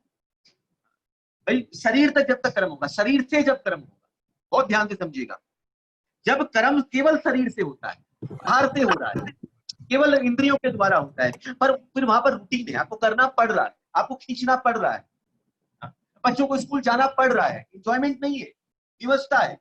तो वो जो कर्म है, जैसे आपको सुबह 4 बजे उठना है पर मन नहीं है शरीर के लिए, तब वहां पर में आप अलार्म को क्या करते हो, स्नूज कर देते हो। दैट इज क्या हो गया, वो कर्म शरीर तक सीमित रहा, उस कर्म के अंदर में रूटीन हुआ कि आपको करना पड़ रहा है। एक स्त्री को रोज सुबह उठ करके, माता को रोज सुबह उठ के अपने बच्चे को तैयार करना, स्कूल भेजना, टिफिन तैयार करना, ये करना एक रूटीन है, ये शरीर तक सीमित है, इसे रूटीन के रूप में चलता है। इसको कहते हैं कर्म जब शरीर से होता है तब रूटीन का रूप धारण करता है, और जब कर्म मन तक सीमित हो जाता है, शरीर से लेके मन तक, मन में चला जाता है, तब ये इमोशंस हो जाता है, भावात्मक रूप धारण कर लेता है। और जब ये भावात्मक रूप धारण करता है तो उस कर्म को करने में हमको आनंद की प्राप्ति, हमको सुख मिलता है, हमको आनंद मिलता है। जब उस कर्म के पीछे भावना जुड़ती है, मन जुड़ता है, तब उसके पीछे में हमको आनंद की प्राप्ति होती है। जब ये घर, समझ लीजिए आपका घर हो और आप घर के बाहर में अपना नाम का बोर्ड लगाते हो, तो रूटीन है भैया, सब लगाते हैं, पर जब उस घर में आप भगवान के नाम का बोर्ड लगाते हो तो कहीं ना कहीं इस घर के प्रति आपकी एक भावात्मकता, आपका मन कहीं ना कहीं उससे जुड़ा है, तब जाकर के उस भाव को लेकर के आपने घर के दरवाजे पर लगाया, भावात्मक दृष्टि आ जाती है। तो कर्म जब मन पर सीमित हो जाता है तब वो भावात्मक इमोशंस क्रिएट करता है, और जब इमोशंस क्रिएट करता है तब उसको करने में आपको आनंद की प्राप्ति, तो मन तक। तो जो शरीर से कर्म होता है तो वो रूटीन होता है, जब मन से कर्म होता है तो उसमें इमोशंस होते हैं, उसमें भावना जुड़ती है। और तीसरा है, जब कर्म इंटेलिजेंट, बुद्धि तक सीमित होती है, तब कन्विक्शन होता है, तब आप उस कर्म को बहुत कन्विक्शन से करते हो, बहुत एकदम दृढ़ता से करते हो, निष्ठा से करते हो। आप उस कर्म को करने में, माने क्या बोले, आप उसके प्रति आपकी निष्ठा है, कन्विक्शन है आपको करने में। तो बुद्धि में जब जुड़ता है तो कन्विक्शन पैदा होता है। और जब यही कर्म सूक्ष्म मन पे जुड़ता है, सटल मन पे जुड़ता है, मन के अंदर भी, जब इनर कॉन्शियसनेस पे जब ये चला जाता है, सूक्ष्मता पर चला जाता है, चित्त तक चला जाता है, तब क्या होता है, स्थायी कर्म प्रकट होता है, मतलब हमारा स्वभाव क्रिएट हो जाता है। और यही आपकी कॉन्शियसनेस को जागृत करता है, आपके स्वभाव को जागृत करता है। तो कर्म जब शरीर तक सीमित है, ध्यान से, वो रूटीन है। जब वो मन तक सीमित है तब आपके अंदर इमोशंस पैदा करता है, भाव पैदा करता है। और यही कर्म जब बुद्धि तक जाता है तो कन्विक्शन पैदा करता है, और जब यही आपकी चित्त तक जाता है तो आपके स्वभाव को, आपकी कॉन्शियसनेस को जाता है। ठीक है, क्लियर? ये कुछ पूछना है किसी को? हरे कृष्णा। प्रभु जी, ये जब कर्म चित्त से होता है तो आपने बोला कि स्थायी रूप में होता है और सूक्ष्म शरीर में चला जाता है और स्वभाव करता है। स्वभाव क्या क्रिएट करता है? कौन सा स्वभाव क्रिएट करता है? हाँ, जैसे समझ लीजिए एक आदमी को हम बोलते हैं कि ये आदमी, ये व्यक्ति बहुत क्रोधी है, इसका स्वभाव हो गया है क्रोधी होना। ये आदमी स्वभाव से बहुत क्रोधी है, ये शॉर्ट टेम्पर्ड है, ये बहुत लोभी है, ये बहुत अलग अलग हम जो उदाहरण देते हैं, मतलब वो जो शब्द है वो जो स्वभाव में चला गया है, मतलब वो जो कर्म है, वो जो उसका कर्म है वो उसके चित्त में चला गया है और उसके स्वभाव को क्रिएट कर दिया है, उसकी कॉन्शियसनेस को जागृत कर दिया है। मतलब वो वैसी चीजों के प्रति हो गया, स्वाभाविक रूप से वो चीज को करने लगता है। अब उसको उस कर्म को करने के लिए प्रयास नहीं करना पड़ता है, स्वतः ही वो कर्म हो रहा है। क्लियर हो रहा है विकास प्रभु? हाँ प्रभु जी, जी प्रभु जी। माने उसका स्वभाव हो गया है। अभी समझ लीजिए कि हमारा स्वभाव किसी के प्रति करुणा करना नहीं, हमको बाई फोर्स करना पड़ता है, परंतु अगर वो चित्त पर चला गया तो हमारा स्वभाव हो जाएगा उसके प्रति करुणा करना, सबके प्रति करुणा करना, ये स्वभाव हो गया। तो जब ये कर्म चित्त में चला जाता है और चित्त में जाकर के स्थायी रूप धारण करता है, तब हमारी कॉन्शियसनेस को, हमारे स्वभाव को क्रिएट करता है। अभी हम भक्ति कर रहे हैं, एग्जाम्पल ऐसे समझिए, हम हरिनाम कर रहे हैं, हम बाई फोर्स कर रहे हैं। एक होता है बाई फोर्स करना, विवशता में करना, एक होता है कि मजा के साथ करना, एंजॉयमेंट के साथ करना, एक हो जाता है कि आध्यात्मिक उन्नति में उसको प्राप्त करने के लिए करना, वो अलग शिखर पहुंच जाता है। और एक स्वभाव हो जाता है कि हमको माला लेने की भी जरूरत नहीं है, स्वतः ही मुंह से हरिनाम निकलता है, 24 आवर्स हरिनाम निकल रहा है, मतलब वो हरिनाम करना हमारा स्वभाव बन गया है। ठीक है ना प्रभु? हाँ प्रभु जी। स्वभाव भगवान ये चीज, थोड़ी थोड़ी चीजें समझ जाएंगे तो इजी समझ जाएंगे, आगे कर्म योग कर। हरे कृष्णा प्रभु जी। हरे कृष्णा। प्रभु जी, ये जब स्वभाव बन जाता है और हम लोग 24/7 भगवान का नाम लेते हैं, तो ये उससे श्रेष्ठ हुआ हरि नाम माला लेकर के करने से? हरि नाम माला लेके करेंगे तभी तो आगे जाकर के ये स्वभाव बनेगा। हाँ, उसके बाद भी कोई स्वभाव बनेगा ही नहीं। स्वभाव अपना क्रिएट करने के लिए ऐसा संग और ऐसा प्रयास करना पड़ेगा, तब जाकर के स्वभाव बनेगा, मतलब स्वभाव नहीं बनेगा। माला अच्छा, करते किसी भी वक्त हम लोग किसी भी कर्म को करते हुए, किसी भी कर्म मतलब XYZ कुछ भी कर्म करते हुए अगर हम हरि नाम लेते हैं तो उसमें ऐसा कुछ नहीं है ना कि किस वक्त लेना चाहिए हरि नाम अपने मन में और किस वक्त नहीं लेना चाहिए, माला के अलावा जो टाइम रहता है? महाप्रभु बोलते हैं नामना कारी बहुधा निज सर्वशक्ति तदर्पितम नियमित स्मरणम न काली। इसको करने में कोई नियम नहीं है, कोई काल का प्रभाव नहीं है। आप सोते जागते उठते बैठते, यहाँ तक कि अपने नित्य कर्म वॉशरूम के अंदर भी जाकर के आप भगवान माला झोली नहीं, ऐसा हरि नाम लीजिए, नहीं है, एकदम ले सकते हैं, लेना ही चाहिए। तो हरि नाम कभी भी कहीं भी लिया जा सकता है, तो हमारा वो स्वभाव बन जाए। पर वो स्वभाव कब बनता है? जब हम उसके प्रति प्रयास करते हैं, उसके पीछे लगे रहते हैं, तब समय आता है कि हमारा स्वभाव। पर लोगों का क्या धारणा है, माला लेंगे नहीं और कहेंगे कि मैं तो अंदर से मेरे चलता रहता है। कुछ नहीं चलता है, संसार चलता है उनके अंदर, कभी भगवान का नाम नहीं चल सकता है। अगर टटोल के दिखेंगे तो कहीं पर में भी पूरे दिन भर के अंदर में 10 हरि नाम नहीं हुआ होगा। संसार जहाँ चलता है, क्योंकि संसार में इतने रत हैं हम कि हमारे चिंतन में केवल संसार चलता है। परंतु हरिनाम के प्रति, भगवान की कथाओं में इतनी गोलुकता हो जाती है, तब जाकर के हमारा स्वभाव ऐसा होता है, तब हमारे मुख से हरिनाम स्वतः ही निकलने लगता है। अपने आप को देख लीजिए, अगर यही उदाहरण देना है ना, तो कभी कोई गाड़ी सामने आ जाए, कोई दुर्घटना घटे, कोई ऐसा अकस्मात कोई चीज आपके जीवन में आ जाए, उस वक्त आपके मुख से क्या निकलता है? आपके मुंह से ओह निकलता है, आउच निकलता है, माँ निकलता है, पिता निकलता है, बाबा निकलता है, आउच पाउच निकलता है, कि कृष्ण निकलते हैं, कि राधा रमन निकलते हैं? ये उस वक्त आपसे क्या निकलता है आपके मुंह से? बीमार हो जाते हैं, बहुत ही बीमार है, बुखार है, उस वक्त मुंह से क्या निकलता है? उस वक्त मुंह से क्या निकलता है हमारे? जब 4 डिग्री 5 डिग्री बुखार किसी को हो जाए और बड़बड़ाता है अंदर ही अंदर, क्या बड़बड़ाता है? क्या बड़बड़ाता है? जो इनर कॉन्शियस में है वो चीज सामने आ जाती है, अंतर्चित्त में जो चीजें बैठी रहती है बाहर सामने, वो चीजें, ये होता है इनर कॉन्शियसनेस, जो अंदर में है वो बाहर आ जाता है। तो ये कर्म का सिद्धांत शरीर पर, मन पर, बुद्धि पर और स्वभाव चित्त पर, 4 प्रकार के। इसका भगवान 3 प्रकार के कर्म का वर्णन करते हैं। एक कर्म होता है नियत कर्म, एक होता है काम्य कर्म, एक होता है निषिद्ध कर्म। नियत कर्म किसको कहते हैं? जो हम करते हैं, जिसको करने में, अगर साधारण भाषा में बात किया जाए तो जिसको करने में आपकी इनर कॉन्शियसनेस अलाउ करती है, अंदर की कॉन्शियस आपको बोलती है हाँ ये करना चाहिए, दैट इज नियत कर्म। हमको भगवान का नाम लेना, संध्या वंदन करना, हमको बाकी जो एक्टिविटी जो है करना, जो इनर कॉन्शियसनेस अलाउ करती है, उसको कहा जाता है नियत कर्म। और काम्य कर्म कहा जाता है जिस कर्म को करने में कामना हो, जिसका लक्ष्य कामना हो, उसको काम्य कर्म कहा जाता है। और हाँ, आध्यात्मिक कामना तो अलग हो गया, संसारिक कामना। काम्य कर्म मतलब संसारिक कामना। और तीसरा जो होता है निषिद्ध कर्म, मतलब निषिद्ध कर्म मतलब जो कर्म ना करना, तो जिस कर्म को करने में आपका इनर कॉन्शियसनेस अलाउ नहीं करता है। तो नियत कर्म जो है और निषिद्ध कर्म ये शास्त्र में दिए गए। शास्त्र बोलते हैं कि ये करो, वो नियत कर्म। शास्त्र बोलते हैं ये मत करो, वो निषिद्ध कर्म। उसी निषिद्ध को और नियत को इनर कॉन्शियस अलाउ करती है। ऐसे कई लोग पूछते हैं कि भगवान को, हम कोल्ड ड्रिंक पीते हैं, हम ये खाते हैं, हम वो पीते हैं, हमको क्या हमको ये खाना चाहिए कि नहीं खाना चाहिए? एक सीधा इनर कॉन्शियस पकड़ लीजिए। आप उस वस्तु को क्या भगवान को भोग लगा सकते हैं? अगर आपको लगता है कि ये वस्तु आप भगवान को भोग बिना किसी हिचक के, आपकी इनर कॉन्शियसनेस अलाउ करती है कि भगवान को ये चीज वस्तु भोग लग सकती है, आप उसको ग्रहण कर लीजिए, कोई दिक्कत नहीं।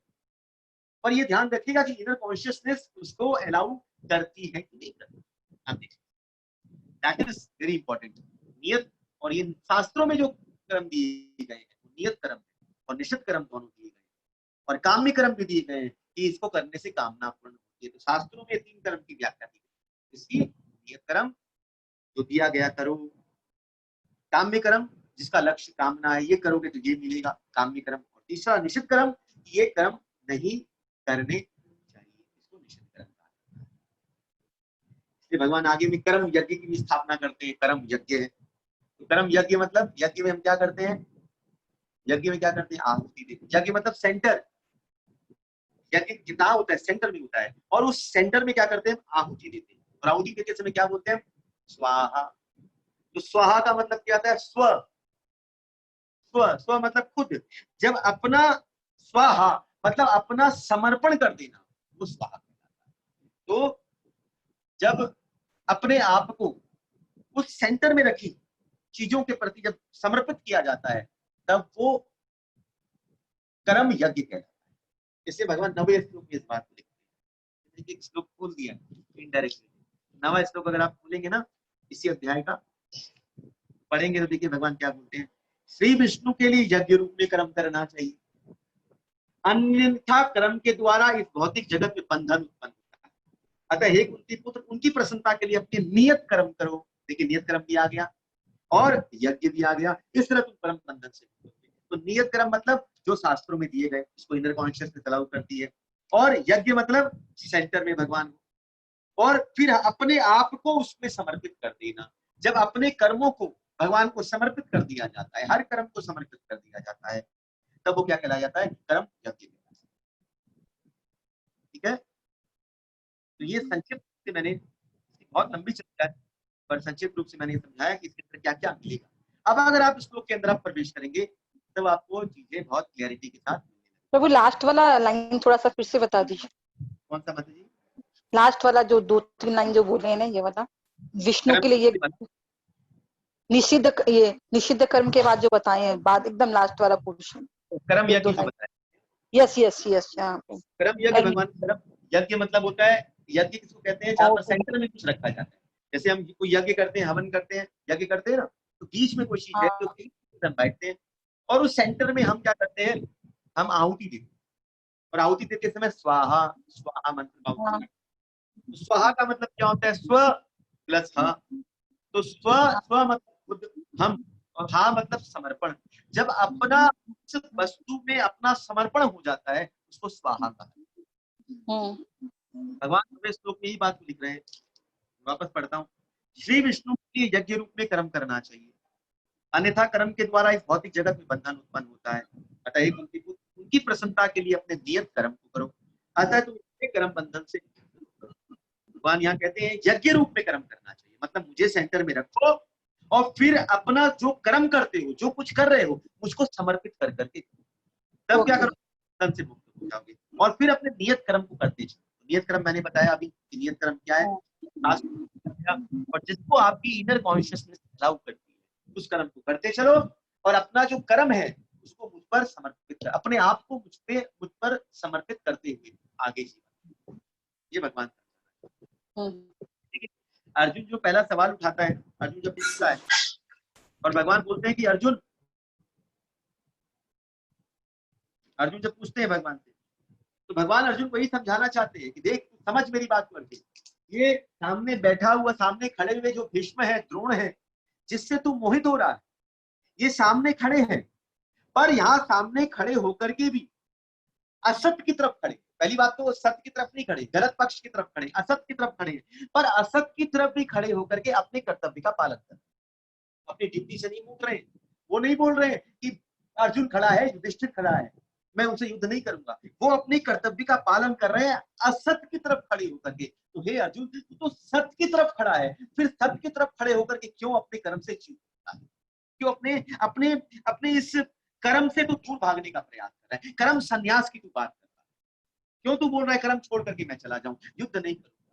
तू सत्य की तरफ खड़ा है, असत्य की तरफ खड़े लोग भी अपने कर्तव्य को कर रहे हैं, फिर तू सत्य की तरफ खड़ा है, तब तो तुझे निडर होकर के अपने कर्तव्य को आगे बढ़ाने का प्रयास। ये भगवान क्लियर हुआ ये सारा? हरे कृष्णा प्रभु जी। हरे कृष्णा प्रभु। प्रभु जी, भगवान को जैसे आप बोले कि सेंटर में रखना चाहिए और कर्म को समर्पित करना चाहिए, तो कर्म को समर्पित करना ही तो भगवान को सेंटर में रखना हुआ ना। सेंटर में रखना मतलब उस वक्त हर चीज में भगवान की याद रहना। सेंटर में रखना मतलब वो सेंटर में है, और करना मतलब उसमें आहुति देना।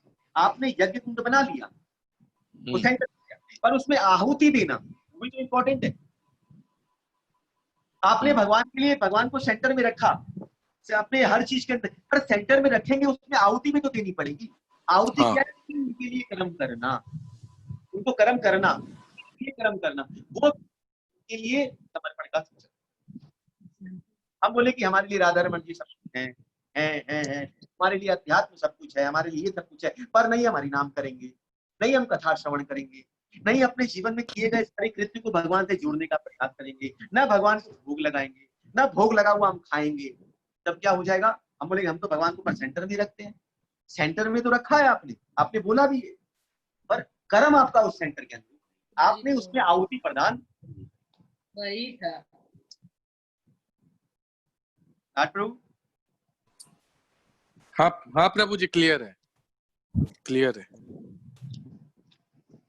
इससे मैंने कल थोड़ा सा टेढ़ा हुआ था कर्म युग ज्ञान युग, इसे थोड़ा सा प्रैक्टिकल वे से समझाया। अब इसमें अगर आप इसको समझ जाएंगे अच्छे से, अब इसमें अगर गीता को आप समझेंगे ना, इस तीसरे अध्याय को, तब चीजें बहुत क्लियरिटी के संग आगे चलती चली। ठीक है, तो हम बढ़ते हैं, तो हम पहुंचते हैं चौथे श्लोक के अंतर्गत। ध्यान से आप सुनिएगा भगवान क्या कहते हैं। भगवान कहते हैं, हे अर्जुन, न तो कर्म से विमुख होकर के कोई कर्म फल से छुटकारा पा सकता है, और न केवल कर्म संन्यास के से सिद्धि प्राप्त की। देखिए क्लियरिटी देखिए, अगर हम इस चीज को छोड़ दें, भगवान बोलते हैं दो चीजों से, यहाँ पर दो बात भगवान ने रखी। पहली बात रखी कर्म से विमुखता, और दूसरी बात रखी कर्म संन्यास, संन्यास से सिद्धि प्राप्त की जा सकती है। संन्यास मतलब त्याग, मतलब किसका त्याग? कर्म संन्यास, इस दो चीजों का त्याग, मतलब कर्म से विमुखता और कर्म का त्याग। ये दोनों चीजें हो नहीं सकती। तू सोचता है कि इन दोनों चीजों को, न तो कर्म से विमुख होकर कर्म से छुटकारा पाया जा सकता है, कर्म फल से छुटकारा पाया जा सकता है, और न संन्यास से सिद्धि प्राप्त। भगवान दो बात को रख करके दो फल बता रहे हैं उसका, कि अगर तू सोचता है कि कर्म से मुख मोड़ लेगा तो तुझे कर्म फल से छुटकारा मिल जाएगा। नहीं, कर्म से अगर तू मुख भी मोड़ लेगा तो मुख मोड़ना भी तेरा कर्म है। मुख मोड़ना भी कर्म है। तो जब कर्म से विमुख हुआ जाता है, विमुख होना मतलब अज्ञान का रूप धारण करना। बहुत ध्यान से समझिए। जैसे कई लोग होते हैं आध्यात्मिकता को जान करके भी आध्यात्मिकता से मुख मोड़ देते हैं और फिर बोल देते हैं हमको तो पता ही नहीं था कि ऐसा करना भी चाहिए, हमको नॉलेज नहीं था। तो नॉलेज में ना होना इसका मतलब ये नहीं है कि आपको इसका फल नहीं। जैसे अग्नि में अगर तो ये नहीं जाने कि अग्नि में हाथ डालने से आग हाथ जलाएगा, अगर किसी को नहीं पता है या नहीं जानना चाहता है, तो अग्नि में अगर हाथ देगा तो क्या अग्नि बोलेगी तुझे नहीं पता है मैं हाथ नहीं जलाऊंगी? अग्नि जरूर हाथ जलाएगी उसका। तुम जानो या न जानो वो अपने गुण को प्रकट करेगी। तो वैसे ही भगवान बोलते हैं कि अगर तू कर्म से विमुख हो जाता है, घूम जाता है कि कर्म नहीं करूंगा, परंतु कर्म फल से छुटकारा नहीं पा सकता। ये बात ध्यान रखना। कर्म से विमुख भी हो गया पर कर्म फल तेरा पीछा नहीं छोड़ेगा, ये तो समझ कर। तो कर्म से विमुक्ता मतलब क्या हो गया? कर्म से विमुक्ता का मतलब क्या हो गया कि नियत कर्म को ना करना, शास्त्र में दिए गए नियत कर्म को ना करना कर्म से विमुक्ता का रूप धारण करवाता है। और दूसरा कर्म संन्यास। कर्म संन्यास मतलब कर्म का त्याग, कि हम कर्म नहीं करेंगे। और त्याग के अंतर्गत में क्या हो जाता है, हमको पता है कि ये क्या है, उसके बाद फिर उसको छोड़ने का प्रयास कर रहे हैं। मतलब अर्जुन देख रहा है और देख करके फिर उसको छोड़ने का। दो बात हो गई। एक बात हुई कि कर्म को देख करके अज्ञान बन जाना, विमुख हो जाना कि हमको पता ही नहीं है कि क्या होगा, पीठ दिखा देना, पता ही नहीं क्या होगा, वो विमुखता है। और दूसरा देख करके बोलना कि मैं ये नहीं करूंगा, उससे पीछे हट जाना, त्याग कर देना कि मुझे ये नहीं करना। तो भगवान बोलते हैं अगर तू ये दोनों करेगा, दोनों से क्या नहीं मिलेगा? एक तो कर्म फल से छुटकारा नहीं मिलेगा और दूसरा तुझे सिद्धि की प्राप्ति नहीं। इसको ध्यान से सुनिए। तो जहां पर में कर्म से विमुक्ता होती है वहां पर में, यहां पर देखिए श्लोक में क्या लिखा गया है, न कर्माण आरंभात नैष्कर्मय्य। नैष्कर्म किसको कहते हैं? नैष्कर्म का मतलब होता है, नैष्कर्म ज्ञान का मतलब होता है कर्म बंधन से मुक्ति। बहुत ध्यान से समझिएगा, कर्म बंधन से मुक्ति। तो अगर हम कर्म से विमुख हो जाते तब क्या होता है, हमको कर्म बंधन से मुक्ति का ज्ञान की प्राप्ति नहीं होती। नारी बात नहीं प्रभु जी, फिर टेढ़ा हो फिर जाएगा। से बोलिए। हाँ पता चल रहा है कि टेढ़ा हो जाएगा। एकदम इजी, इसको सब भूल जाइए, पुराना पिछला सब भूल जाइए। मतलब जो अभी इस श्लोक को समझाया सीधा सीधा। भगवान दो बात बोलते हैं, विमुक्ता, कर्म से विमुख होना और कर्म से त्याग, दो बात। तो बोलते हैं अगर तू कर्म से विमुख हो जाएगा तब क्या होगा, तेरी कर्म बंधन से कैसे मुक्ति होती है उसका ज्ञान की प्राप्ति तुझे नहीं। और दूसरी, अगर तू कर्म का त्याग कर देगा, कर्म का त्याग कब हो सकता है, ध्यान से समझिएगा, एकदम बारीकी बताता हूँ। कर्म का त्याग कब हो सकता है, जब आप निष्काम हो जाए। जब निष्काम हो जाओ, अंतःकरण शुद्ध हो जाए, तब कर्म त्याग होकर के आप तत्व ज्ञान की तरफ आगे बढ़ते हो। इसको बोला जाता है कर्म संन्यास।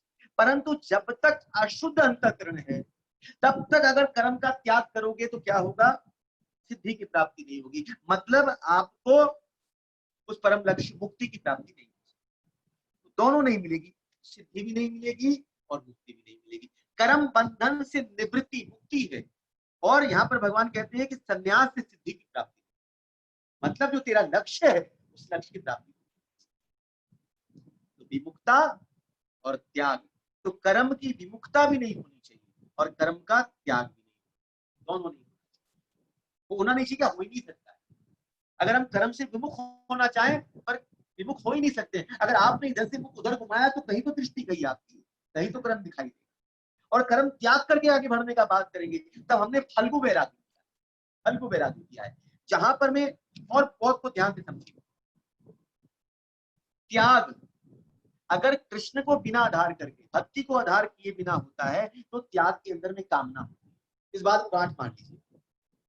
अगर त्याग के अंदर में कृष्ण भावनामृत नहीं है, आप कोई भी चीज का त्याग करते हो और उसके अंदर कृष्ण भावनामृत नहीं है, भक्ति नहीं है, तब उस त्याग में कुछ ना कुछ कामना। एग्जाम्पल, तुम्हारे एग्जाम्पल से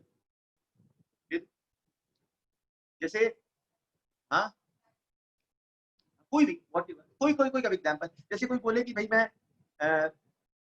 मीठा नहीं खाऊंगा, मीठा का त्याग किया, पर उस मीठा का त्याग इसलिए किया कि मेरा शरीर ठीक रहे, तो उस त्याग में कामना है। परंतु वही त्याग जब भगवान के लिए हो जाता है, कृष्ण भावना के लिए होता है, भगवान को आधार करके होता है, तब वो त्याग कहलाता है, वरना उस त्याग के अंदर में कामना उपस्थित रहती है। तो भगवान ये बोलते हैं, अर्जुन तू कर्म से त्याग करने का प्रयास कर रहा है, पर कामना कहाँ जाएगी, क्योंकि तू अगर आध्यात्मिकता में नहीं ऊंचा होकर के और बाहरी रूप से अगर कर्म का त्याग करेगा, तब क्या होगा, इसके अंदर में तेरे अंदर कामना जरूर है, तब तू इसको त्याग करेगा। त्याग किसका होना चाहिए? त्याग कर्म का नहीं होना चाहिए। त्याग किसका होना चाहिए? कर्म के अंतर्गत में दो चीजें हो जाती है, क्या? कर्ता और तीसरा कर्म फल की इच्छा। तो बहुत ध्यान से, ना कर्म खराब है ना कर्म फल खराब, दोनों खराब नहीं है। आप कर्म करो अच्छा है, कर्म फल मिले वो भी अच्छा है, कर्म फल भी खराब नहीं है, पर कर्म फल की इच्छा होना और अपने आप को उस कर्म को करने वाला मानना, ये दोनों। भगवान बोलते हैं त्याग करना है तो इस दो चीजों का, कर्तापन का और कर्म फल की इच्छा का, इस दो चीज का त्याग, ये दो चीज।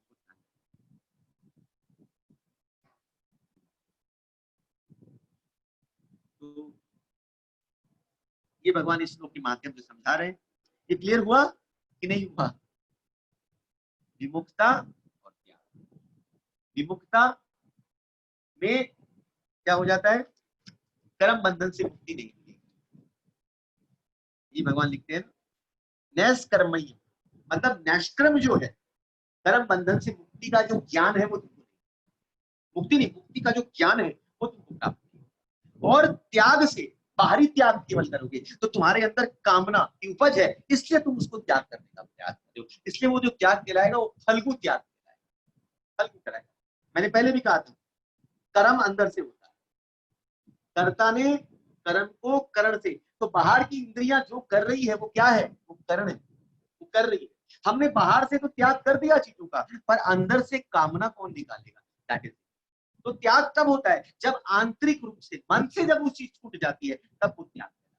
तो ये मन से त्याग कब हो सकता है? जब मन ठाकुर ले और उस मन की वस्तुओं को ठाकुर को अर्पित कर दिया जाता है, तब मन से उस चीज का, तब भगवान बोलते हैं कि त्याग करना है अर्जुन तो दो चीजों का करना चाहिए, कर्म से विमुक्ता नहीं, कर्म का त्याग नहीं, कर्म की तरफ मुख कर, भाग मत कर्म से। अगर कर्म से मुख मोड़ के भागेगा तो भगोड़ा कहलाएगा, है ना? कर्म को फेस कर, सामने आ, उस परिस्थिति को देख और परिस्थिति को फेस करके आगे बढ़ने का प्रयास कर, उससे भागने का प्रयास मत कर। आज कोई लड़ाई कहीं हो रही हो, इंडिया पाकिस्तान बॉर्डर पे, कहीं कोई बॉर्डर पे लड़ाई हो रही हो और कोई वहां पर में सैनिक वहां से मुख मोड़ करके भाग जाए, तो आप क्या बोलोगे? कर्म से विमुख, कर्म से त्याग दोनों कर दिया उसने, आप उसको भगोड़ा करो नहीं, उसको फेस करना चाहिए, उस परिस्थिति को देख करके आगे बढ़ने का प्रयास करना, तो उसको फेस करना।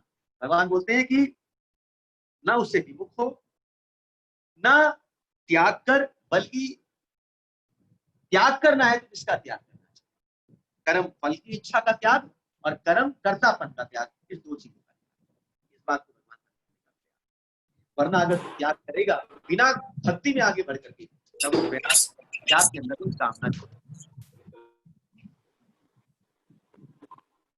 आगे भगवान कहते हैं 5वें नंबर इसको, नहीं कश्चित क्षण मपि जातु कार्य से हवसा कर्म, सर्व प्रकृति, प्रत्येक व्यक्ति को प्रकृति के अर्जित गुणों के अनुसार विवश होकर के कर्म करना पड़ता है। देखिए मैंने बात आज जो 8 दिखाए तो विवस्था दिखाया, और भगवान इसके पहली बात विवस्था के ऊपर की बात कर रहे हैं, विवस्था के पहले की बात कि हम कर्म नहीं करेंगे, कर्म से विमुख हो जाएंगे, तो भगवान बोलते हैं वो हो ही नहीं सकता है। तो कम से कम विवश होकर के कर्म करना ही पड़ेगा। तो कर्म की शुरुआत कहां से है? विवस्था से है। इससे मैंने 8 जो बात लिखाई उसकी शुरुआत कहां से हुई? विवस्था से शुरुआत हुई, ध्यान रखें। तो भगवान उसके पहले की बात, कोई ये बात पूछ ले कि विवश अगर हम नहीं हो, कर्म नहीं करे, तो हम कर्म ही नहीं करें, तो भगवान इस बात को कि कर्म करना ही पड़ेगा, न कर्म से विमुख हुआ जा सकता है, न कर्म को त्यागा जा सकता है, दोनों नहीं बोलते हैं। कार्यते हवस कर्म सही प्रकृति चाहिए। अतः कोई भी क्षण भर के लिए भी बिना कर्म किए नहीं रह सकता है। तो जब तक, अच्छा, ये व्यवस्था कब तक रहती है? जब हम जो कर्म कर रहे हैं प्रकृति के गुणों पे आधार होकर के जब हम कर्म कर रहे हैं, तो यहाँ पर दो चीजें उपस्थित हो जाती है। पहली चीज है न ही कश्चित क्षणमपि जातु तृष्ट कर्मकृत कार्य से हवस कर्म सर्व प्रकृति चाहिए। दो चीजें अवस्था हो जाती है। पहला, कर्म हर अवस्था में होता है। हर अवस्था मतलब आप कोई भी अवस्था उठाइए, उसको आप बाल्यावस्था, युवावस्था, वृद्धावस्था उठाइए, या इसके अंदर में स्थूलावस्था, सूक्ष्म अवस्था उठाइए, या सूक्ष्म अवस्था के अंतर्गत में आप अंतर्गत और अवस्था में जाते हैं तो सुषुप्त अवस्था उठाइए। आप कोई भी अवस्था में पकड़ लीजिए, किसी भी अवस्था में आपको कर्म करना पड़ेगा। और दूसरी बात, हर काल में करना, हर वक्त करना पड़ेगा। कोई ऐसा क्षण नहीं है, कोई ऐसा फ्रैक्शन ऑफ सेकंड नहीं है जब आप कर्म को नहीं करते। हर समय आप करते हैं। तो जब कर्म की शुरुआत होती है तो कहीं ना कहीं विवशता से, विवश है हम कर्म करने। भगवान बोलते हैं यू आर बाउंड, आप विवश हो कर्म करने के लिए, क्योंकि इस संसार में आए हो तो कर्म करना ही पड़ेगा। कई लोग बोलते हैं हम चुप बैठे, हम कुछ कर नहीं रहे। तो कुछ नहीं करना भी कर्म है कि हम कुछ नहीं कर। Everything, whatever you are doing, you are not doing, everything is कर्म, सब कर्म के अंदर।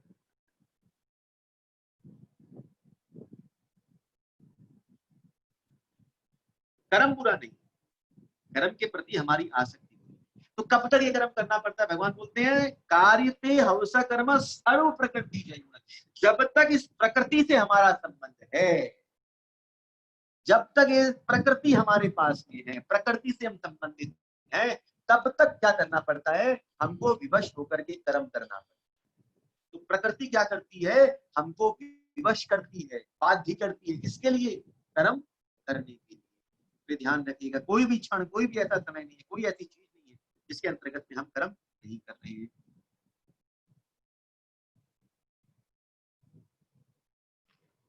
ठीक है, मैं थोड़ा फास्ट चलूंगा। छठे श्लोक के अंदर भी जाते हैं। कर्मण्ययानि संयम यय आस्ते मनसा इंद्रियात् विमूढ़ आत्मा मिथ्याचार से। एक एक श्लोक ऐसा है ना, ऐसा लगता है सारा श्लोक ही गन करना है। ये जो श्लोक है, इसे मैंने पहला श्लोक लर्न किया था अपनी लाइफ का। गीता का पहला श्लोक था देवी ऐसा गुना में मम माया दुर्गया, और दूसरा श्लोक ये वाला कर्मेंद्रियाणि संयम यय आस्ते मनसा इंद्रियार्थ विमूढ़ आत्मा मिथ्याचार। बड़ा सुंदर श्लोक। उस वक्त तो थोड़ा मोड़ा समझ में आया था, पर अब जब इसका चिंतन होता है तब इसकी गहराई समझ में। देखिए भगवान क्या कहते हैं, कर्मेंद्रियाणि संयम यय, जो कर्मेंद्रियों को, जब यहाँ कर्मेंद्रियां बोलते हैं तो कर्मेंद्रियां भी, ज्ञानेंद्रियां भी सब आ जाती है। 10 इंद्रियां। तो जब इनको तो संयम करते, इंद्रियों का मैंने पिछले सत्र में बताया कि संयम किसका होता है? इंद्रियों का संयम होता है। तो इंद्रियों को तो संयम कर लिया, पर आस्ते मनसा स्मरण, परंतु मन में उसका स्मरण चलता चल रहा है। इंद्रियार्थ विमूढ़ात्मा मिथ्याचार च उच्यते। वो कौन है? बोला वो मिथ्याचारी है, ढोंगी है, पाखंडी है, जिसने बाहर से त्याग किया है, वैरागी का रूप धारण किया है, पर आंतरिक रूप से वैरागी नहीं। पहले भी कहा, बाहर से वस्तु को छोड़ना विवशता है, और मन से छोड़ देना वो उसका वैरागी। यहाँ पर बोल रहे भगवान कि इंद्रियों को तो संयम कर लिया, कर भी लेते हैं हम। भाई बच्चों को जब एग्जाम्स हैं, हम बोलते घर में बैठो पढ़ो, जबरदस्ती बाई फोर्स, तो इंद्रियों को रोक दिया, बाहर जाने नहीं दे रहे, पढ़ाई की तरफ बुक सामने रखी, पर मन कहाँ है? मन पढ़ाई में नहीं है, अभी भी मन इधर से उधर डूब रहा है। कैसे जाऊं, कैसे क्या करूं, कहाँ भागूं, क्या करूं, मन उसकी तरफ। तो इंद्रियों को तो संयम किसी तरह कर सकते हैं, पर मन को संभालना जरूरी है। तो जिसने मन को नहीं संभाला है और बाहर से वैरागी करता है, वो पाखंडी। तो वैरागी कैसा होना चाहिए? जो आंतरिकता है, आंतरिकता है, मन से जब वो चीज छूटती है, छोड़ दी जाती है, तब वो सही रूप में वैरागी का रूप धारण करता है।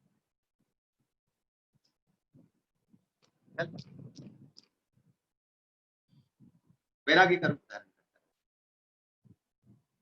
तो बाहर से हम संयम करें,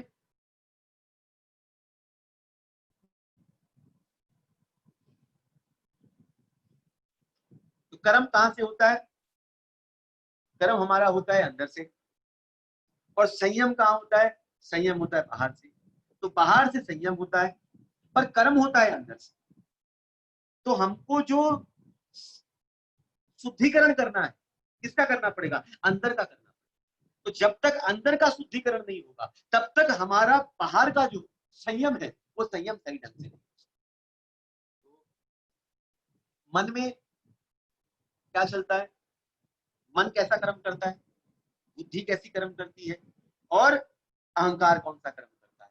इसमें इन तीनों को संभालना जरूरी है। जैसे मैंने कहा ना, इन तीनों का संयम अगर बाहर से है, तो अंदर से वैराग्य होना। त्याग शरीर से होता है, इंद्रियों का होता है, वैराग्य मन का होता है। इसे वैरागी जो कहलाता है ना, जिसके अंदर अब राग नहीं रह गया, तो वैरागी कहलाता है। मन से हो गया। तो ये अंतःकरण से जब वैराग्य होता है, आंतरिक सूक्ष्मता से, तो ये तीन चीजें हैं, मन, बुद्धि, अहंकार। तो मन से क्या हो जाए? मन से राग द्वेष का वैराग्य, मतलब राग और द्वेष निकल जाए, मोह निकल जाए, राग द्वेष निकल जाए। बुद्धि से विचारों का जो द्वंद्व है, ये निकल जाए। और अहंकार के अंदर में आसक्ति, अगर रोकना है तो इन चीजों को रोकने का प्रयास करना। अहंकार के अंदर में आसक्ति का,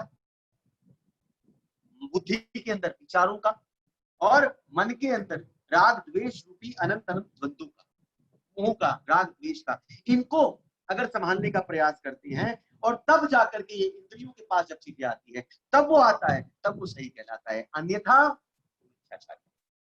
जिन्होंने अपने मन को नहीं संभाला, अभी भी मन के अंदर मोह है, मन के अंदर राग है, मन के अंदर द्वेष है, बुद्धि में बहुत सारे विचार हैं कि मैं ये करूं, संसार में ये पाऊं, ऐसा करूं, वैसा करूं, ये विचारों में, संसारिक द्वंद्वों में, विचारों में घूम रहा है।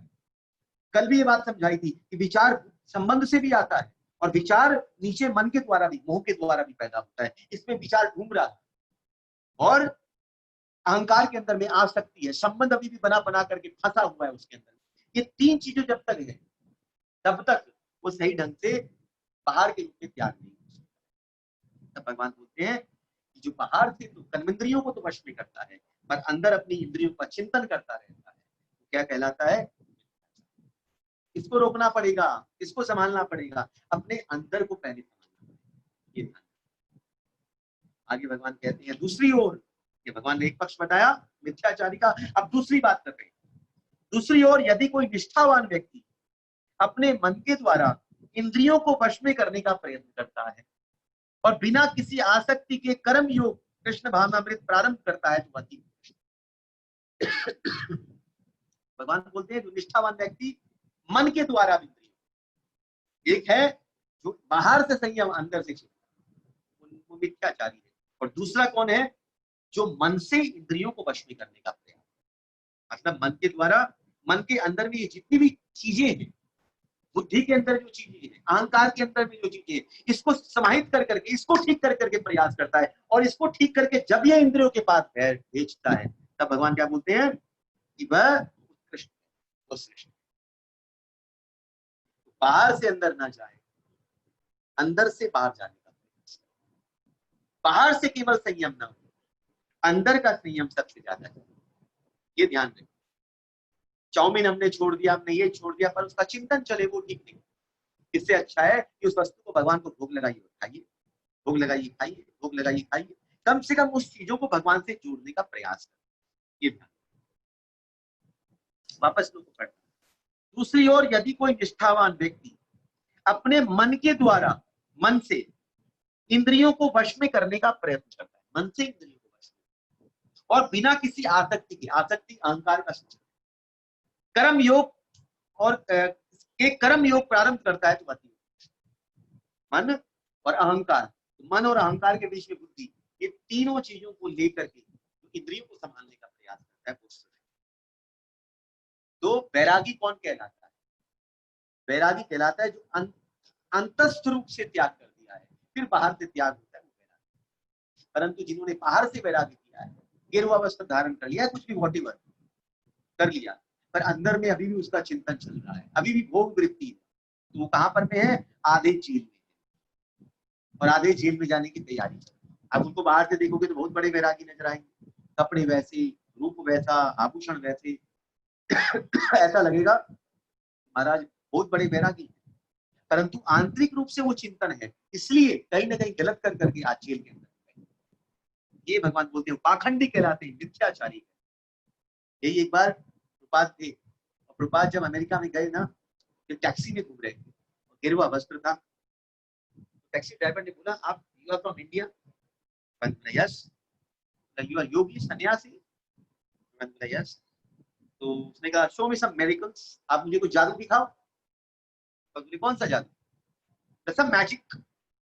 आई डोंट नो एनी मैजिक। बोला कि आप सन्यासी हो, आपको मैजिक नहीं पता? प्रभुपाद ने कहा कि मेरे पास जो मैजिक है ना, और किसी के पास नहीं। कौन सा मैजिक? प्रभुपाद बोले कि मैं अगर 100 स्त्रियों के बीच में भी खड़ा हो जाऊं तो मेरे अंदर भी काम जागृत, मेरे अंदर उनके प्रति मातृभाव उपस्थित रहेगा, कभी मेरे अंदर भी उनके प्रति काम भावना जागृत। ये सबसे बड़ा मैजिक। आज बाहर से हम कुछ भी मैजिक दिखा दें, पर आंतरिक मैजिक कब है? सही मैजिक कब है? जब आपका अंतःकरण, जब आंतरिक रूप से आप संसार की चीजों से प्रभावित नहीं होते, तब वो मैजिक। जो बाहर से है वो मिथ्याचारी है, पर जिन्होंने अपने अंतःकरण को स्वच्छ कर लिया है, उसमें कृष्ण भी बैठ गए हैं, तब आप क्या होते हैं? उत्कृष्ट होकर के बैठते हैं, श्रेष्ठ।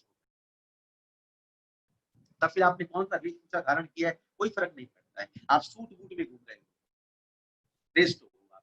और अगर आप एक सन्यासी का रूप धारण करके भी घूम रहे हो, दंड धारण करके भी घूम रहे हो, पर अंदर चिंतन है, तो आप मिथ्याचारी। भगवान आगे कहते हैं 8वें नंबर श्लोक में, अर्जुन अपना नियत कर्म करो, नियतम कुरु कर्मम त्वम कर्म जायो हि कर्मण शरीरात् प्रापि च तेन प्रसिद्धेत अकर्मण। भगवान कहते हैं अपना नियत कर्म कर अर्जुन, क्योंकि कर्म ना करने की अपेक्षा कर्म करना श्रेष्ठ है। कर्म के बिना तो शरीर का निर्वाह भी पूरा नहीं हो सकता है। तो बोले कर्म कर, तो नियत कर्म कर। नियत कर्म अभी बताया, नियत कर्म किसको कहते हैं? जो शास्त्र में दिए गए हैं, जो हमारी इनर कॉन्शियसनेस अलाउ करती है, उसको कहा जाता है नियत कर्म।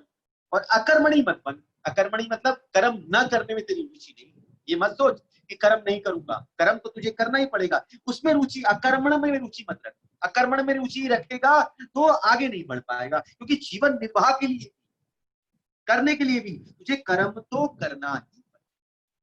तो शास्त्रों में 2 प्रकार के कर्म बताए गए हैं, एक होता है विहित कर्म, एक होता है निषिद्ध कर्म। तो विहित कर्म होता है जो करना है, उसको विहित कर्म बोलते हैं, और विहित कर्म जो नहीं करना, जैसे झूठ बोलना, शराब पीना, ये निषिद्ध कर्म, ये नहीं करना। तो अब इसको और ध्यान से समझिए कि जो करने वाले कर्म है वो कठिन है, आपको ये करना है, ये करना है, ये करना है, ये करना है, वो कठिन लगता है। और जो नहीं करने वाले कर्म वो बहुत सरल है, आपको तो नहीं करना है, बस और क्या करना है? झूठ नहीं बोलना कितना बड़ा काम है, सरल। शराब नहीं पीना कितनी बड़ी बात है, सरल है। तो ये चीजें सरल है, निषिद्ध कर्म को करना सरल है। निषिद्ध कर्म को करना मतलब निषिद्ध कर्म को न करना, शास्त्र में दिया गया इसको नहीं करिए, उसको अपने जीवन में हम नहीं करेंगे, वो सरल है।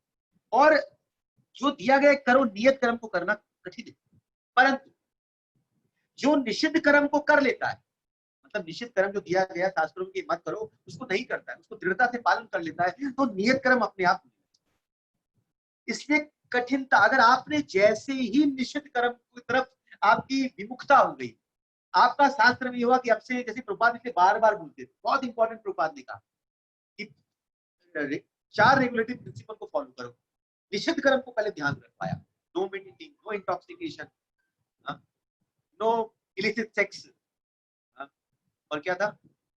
No meat eating, no intoxication, no gambling, no gambling. ये 4 चीजें रखी। क्यों प्रभुपाद ने रखा? ये निषिद्ध है, इसमें अगर आपकी अरुचि हो गई तो अपने आप आपकी रुचि सत्कर्म की तरफ होने लग जाएगी, नियत कर्म की तरफ। नियत कर्म सीधा दे देंगे तो थोड़ा टफ, भारी लगता है, पर निषिद्ध कर्म दे देंगे कि ये नहीं करना चाहिए, आसान है। परंतु जब ये निषिद्ध कर्म होने लग जाते हैं तो सत्कर्म की तरफ हमारी रुचि स्वतः ही होने लग जाती है। इसलिए भगवान कहते हैं नियत कर्म कर अर्जुन, क्योंकि कर्म न करने की अपेक्षा कर्म करना श्रेष्ठ है। इसलिए कर्म कर, कर्म न करने के बिना तो जीवन निर्वाह नहीं होता है। इसलिए यही सोच के कर कि जीवन निर्वाह करना पड़ेगा। प्रभु इसको अगर ऐसे समझें कि जैसे दो रास्ते हैं और एक तरफ लिख दिया कि इस रास्ते पे नहीं जाना है, तो दूसरा रास्ता अगर पकड़ेंगे तो सही गंतव्य पर पहुंच ही जाएंगे। हाँ, पर नियत कर्म वाला रास्ता थोड़ा टफ है और निषिद्ध वाला रास्ता थोड़ा स्मूथ, ठीक है ना? जी प्रभु। अच्छा आपने बताया दोनों एक ही रास्ते की तरफ लेके जाएंगे, दोनों का लक्ष्य आध्यात्मिकता की तरफ है, एक ही जगह लेकर के जाएंगे। तो नियत कर्म को करना हमारे लिए श्रेष्ठ है। तब भगवान कहते हैं 9वें नंबर श्लोक, बहुत इंपॉर्टेंट श्लोक, यज्ञार्थ तत्कर्माणा यंत्र लोकया कर्मबंधन कदर्भ कर्म कौनते ये श्री विष्णु के लिए कर्म करना चाहिए, अन्यथा कर्म के द्वारा इस भौतिक जगत में कर्म बंधन उत्पन्न होता है। अतः हे कुंती पुत्र, उनकी प्रसन्नता के लिए अपने नियत कर्म करो, इस तरह तुम कर्म बंधन से मुक्त हो जाओगे। शास्त्र बोलते हैं, श्रुति बोलती है, पुराण बोलती है, यज्ञो वे विष्णु, यज्ञ ही विष्णु, यज्ञेश्वर है भगवान विष्णु। यज्ञ भगवान का एक नाम है यज्ञेश्वर, मतलब यज्ञ के ईश्वर। इसलिए जितनी भी आहुतियां दी जाती है यज्ञ कुंड में, उसमें जो आखिरी किया जाता है ओम विष्णुआय स्वाहा, सबसे आखिरी आहुति दी जाती है। इस सब एक चीज में अगर कोई त्रुटि रह जाए, अगर विष्णु को दे दिया जाता है तो सारी आहुति कंप्लीट हो जाती है। ये बात ध्यान रखना चाहिए हमको कि जब कर्म करते हैं और जब कर्म का सेंटर अगर भगवान रहते हैं, तब क्या होता है, कर्म बंधन के अंतर्गत में हम नहीं फंसते। ठीक है, अब इसको ऐसे समझ लीजिए, जैसे मैंने अभी समझाया, शास्त्र में दो प्रकार की चीजें दी गई, एक निषिद्ध कर्म, एक नियत कर्म। तो शास्त्र में जो नियत कर्म है उसको अगर हम करते हैं, ध्यान से समझिए कैसे कर्म बंधन में नहीं फंसेंगे। अगर हम निहित कर्म को करते हैं और निषिद्ध कर्म को नहीं करते तो हमको क्या मिलेगा, नरक नहीं मिलेगा, नरक नहीं जाना पड़ेगा। क्लियर बात, नरक नहीं भोग मिलेगा। और अगर हमारे अंदर में, देखिए बहुत इंपॉर्टेंट शब्द है यहाँ पर, भगवान बोलते हैं मुक्त संग, मतलब मुक्त संग का मतलब यहाँ पर जैसे लिखा है संग, उसके पीछे में लिखा है फलाकांक्षा। फलाकांक्षा का मतलब क्या हो गया कि फल के प्रति जो हम कर्म करें, कर्म के पीछे फल की कामना। तो अगर हमारे अंदर में फल की आकांक्षा नहीं रहे, मुक्त संग है, उससे निकल जाए, तब क्या होता है, स्वर्ग की प्राप्ति भी नहीं होती है। तो जहां न स्वर्ग हो और नरक हो, दोनों ही नहीं हो, तो क्या मिलेगा, बंधन से निकल गए आप। न नरक मिला न स्वर्ग मिला। इस संसार में दोनों ही, स्वर्ग नरक दोनों ही, अच्छा और बुरा का फल भुगत रहे हैं। तो ना अच्छी चीजों का फल मिल रहा है स्वर्ग रूप में, ना बुरी चीजों का फल मिल रहा है नरक रूप में। दोनों अगर नहीं मिलता है तो क्या होता है, इस बंधन से निकल गए।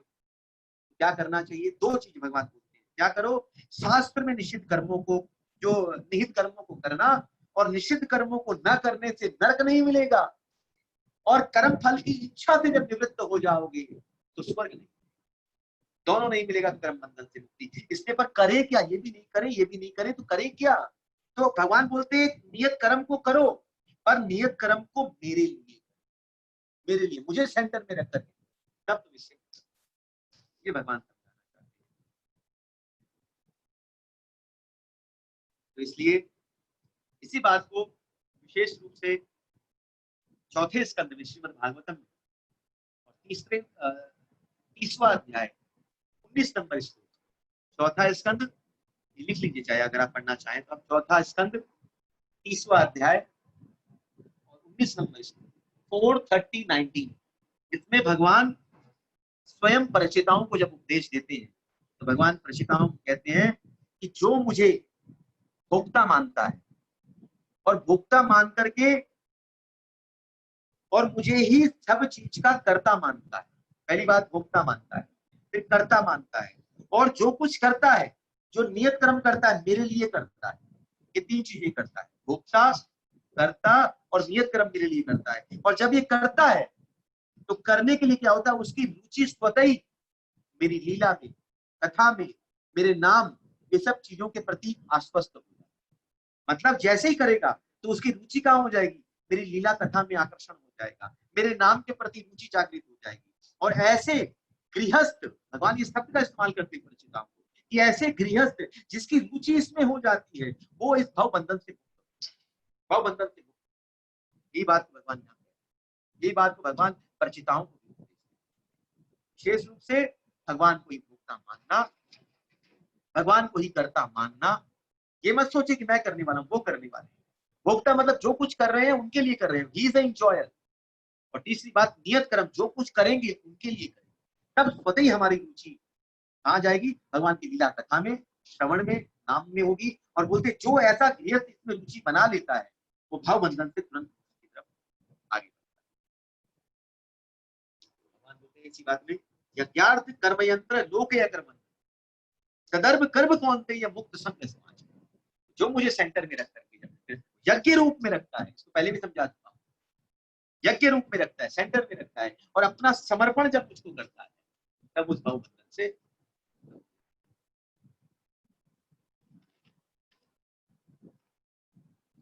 1.5 घंटे हो गए, लग रहा है यहाँ रोक देना चाहिए। हाँ, मैं सोचा था कम से कम 15-20 श्लोका कर दूंगा, पर फिर मैंने एक बाहरी पक्ष से समझाया, प्रैक्टिकल वे से समझाया। यहाँ पर मैं 9-8 चीजों को विशेष रूप से हमने रखा, विवस्था से लेकर के आध्यात्मिक उन्नति से लेकर। तो भगवान ने, इसलिए ध्यान से समझ लीजिएगा, वापस एक संक्षिप्त रूप से बात करूं तो चौथे वाले श्लोक में भगवान बोलते हैं कि कर्म से विमुक्ता और कर्म त्याग से काम नहीं चलता। ये दोनों तो करना ही पड़ेगा, विमुख हो भी नहीं सकते हो, त्याग भी नहीं कर सकते, पर कम से कम विवश होकर तो करना ही पड़ेगा। तो विवस्था से भगवान की शुरुआत, और विवस्था से लेकर के भगवान आगे बढ़ते हैं। तब भगवान कहते हैं कि जो त्याग बाहर से तू करता है पर अंदर से उसका स्मरण करता है तो मिथ्याचारी है। और दूसरा, जो अंदर से लेकर के बाहर की इंद्रियों को संयमित करता है वो श्रेष्ठ है। फिर 8वें श्लोक में भगवान बोलते हैं कि अपने नियत कर्म करना चाहिए, कर्म ना करने से अच्छा है नियत कर्म। शुद्ध कर्म और महाराज इसके अंतर्गत नियत कर्म के अंतर्गत दोनों आते हैं। नियत कर्म में दोनों चीजें आ जाती है, शुद्ध कर्म भी और विहित कर्म। हमको क्या करना चाहिए और क्या नहीं करना चाहिए भी हो गया। वो करने, ये तो भगवान बोलते हैं कर्म न करने से अच्छा है कि नियत कर्म। कर्मणि मत, कर्मणि मत। अकर्मणि होगा, बाद में होगा, और जब तक अकर्मणि की स्टेज में नहीं पहुंच जाए तब तक कर्मणि होकर के कार्य। तब भगवान 9वें श्लोक में बोलते हैं कि तुझे समर्पित कर करके यज्ञ रूप में कर्म करने का प्रयास कर।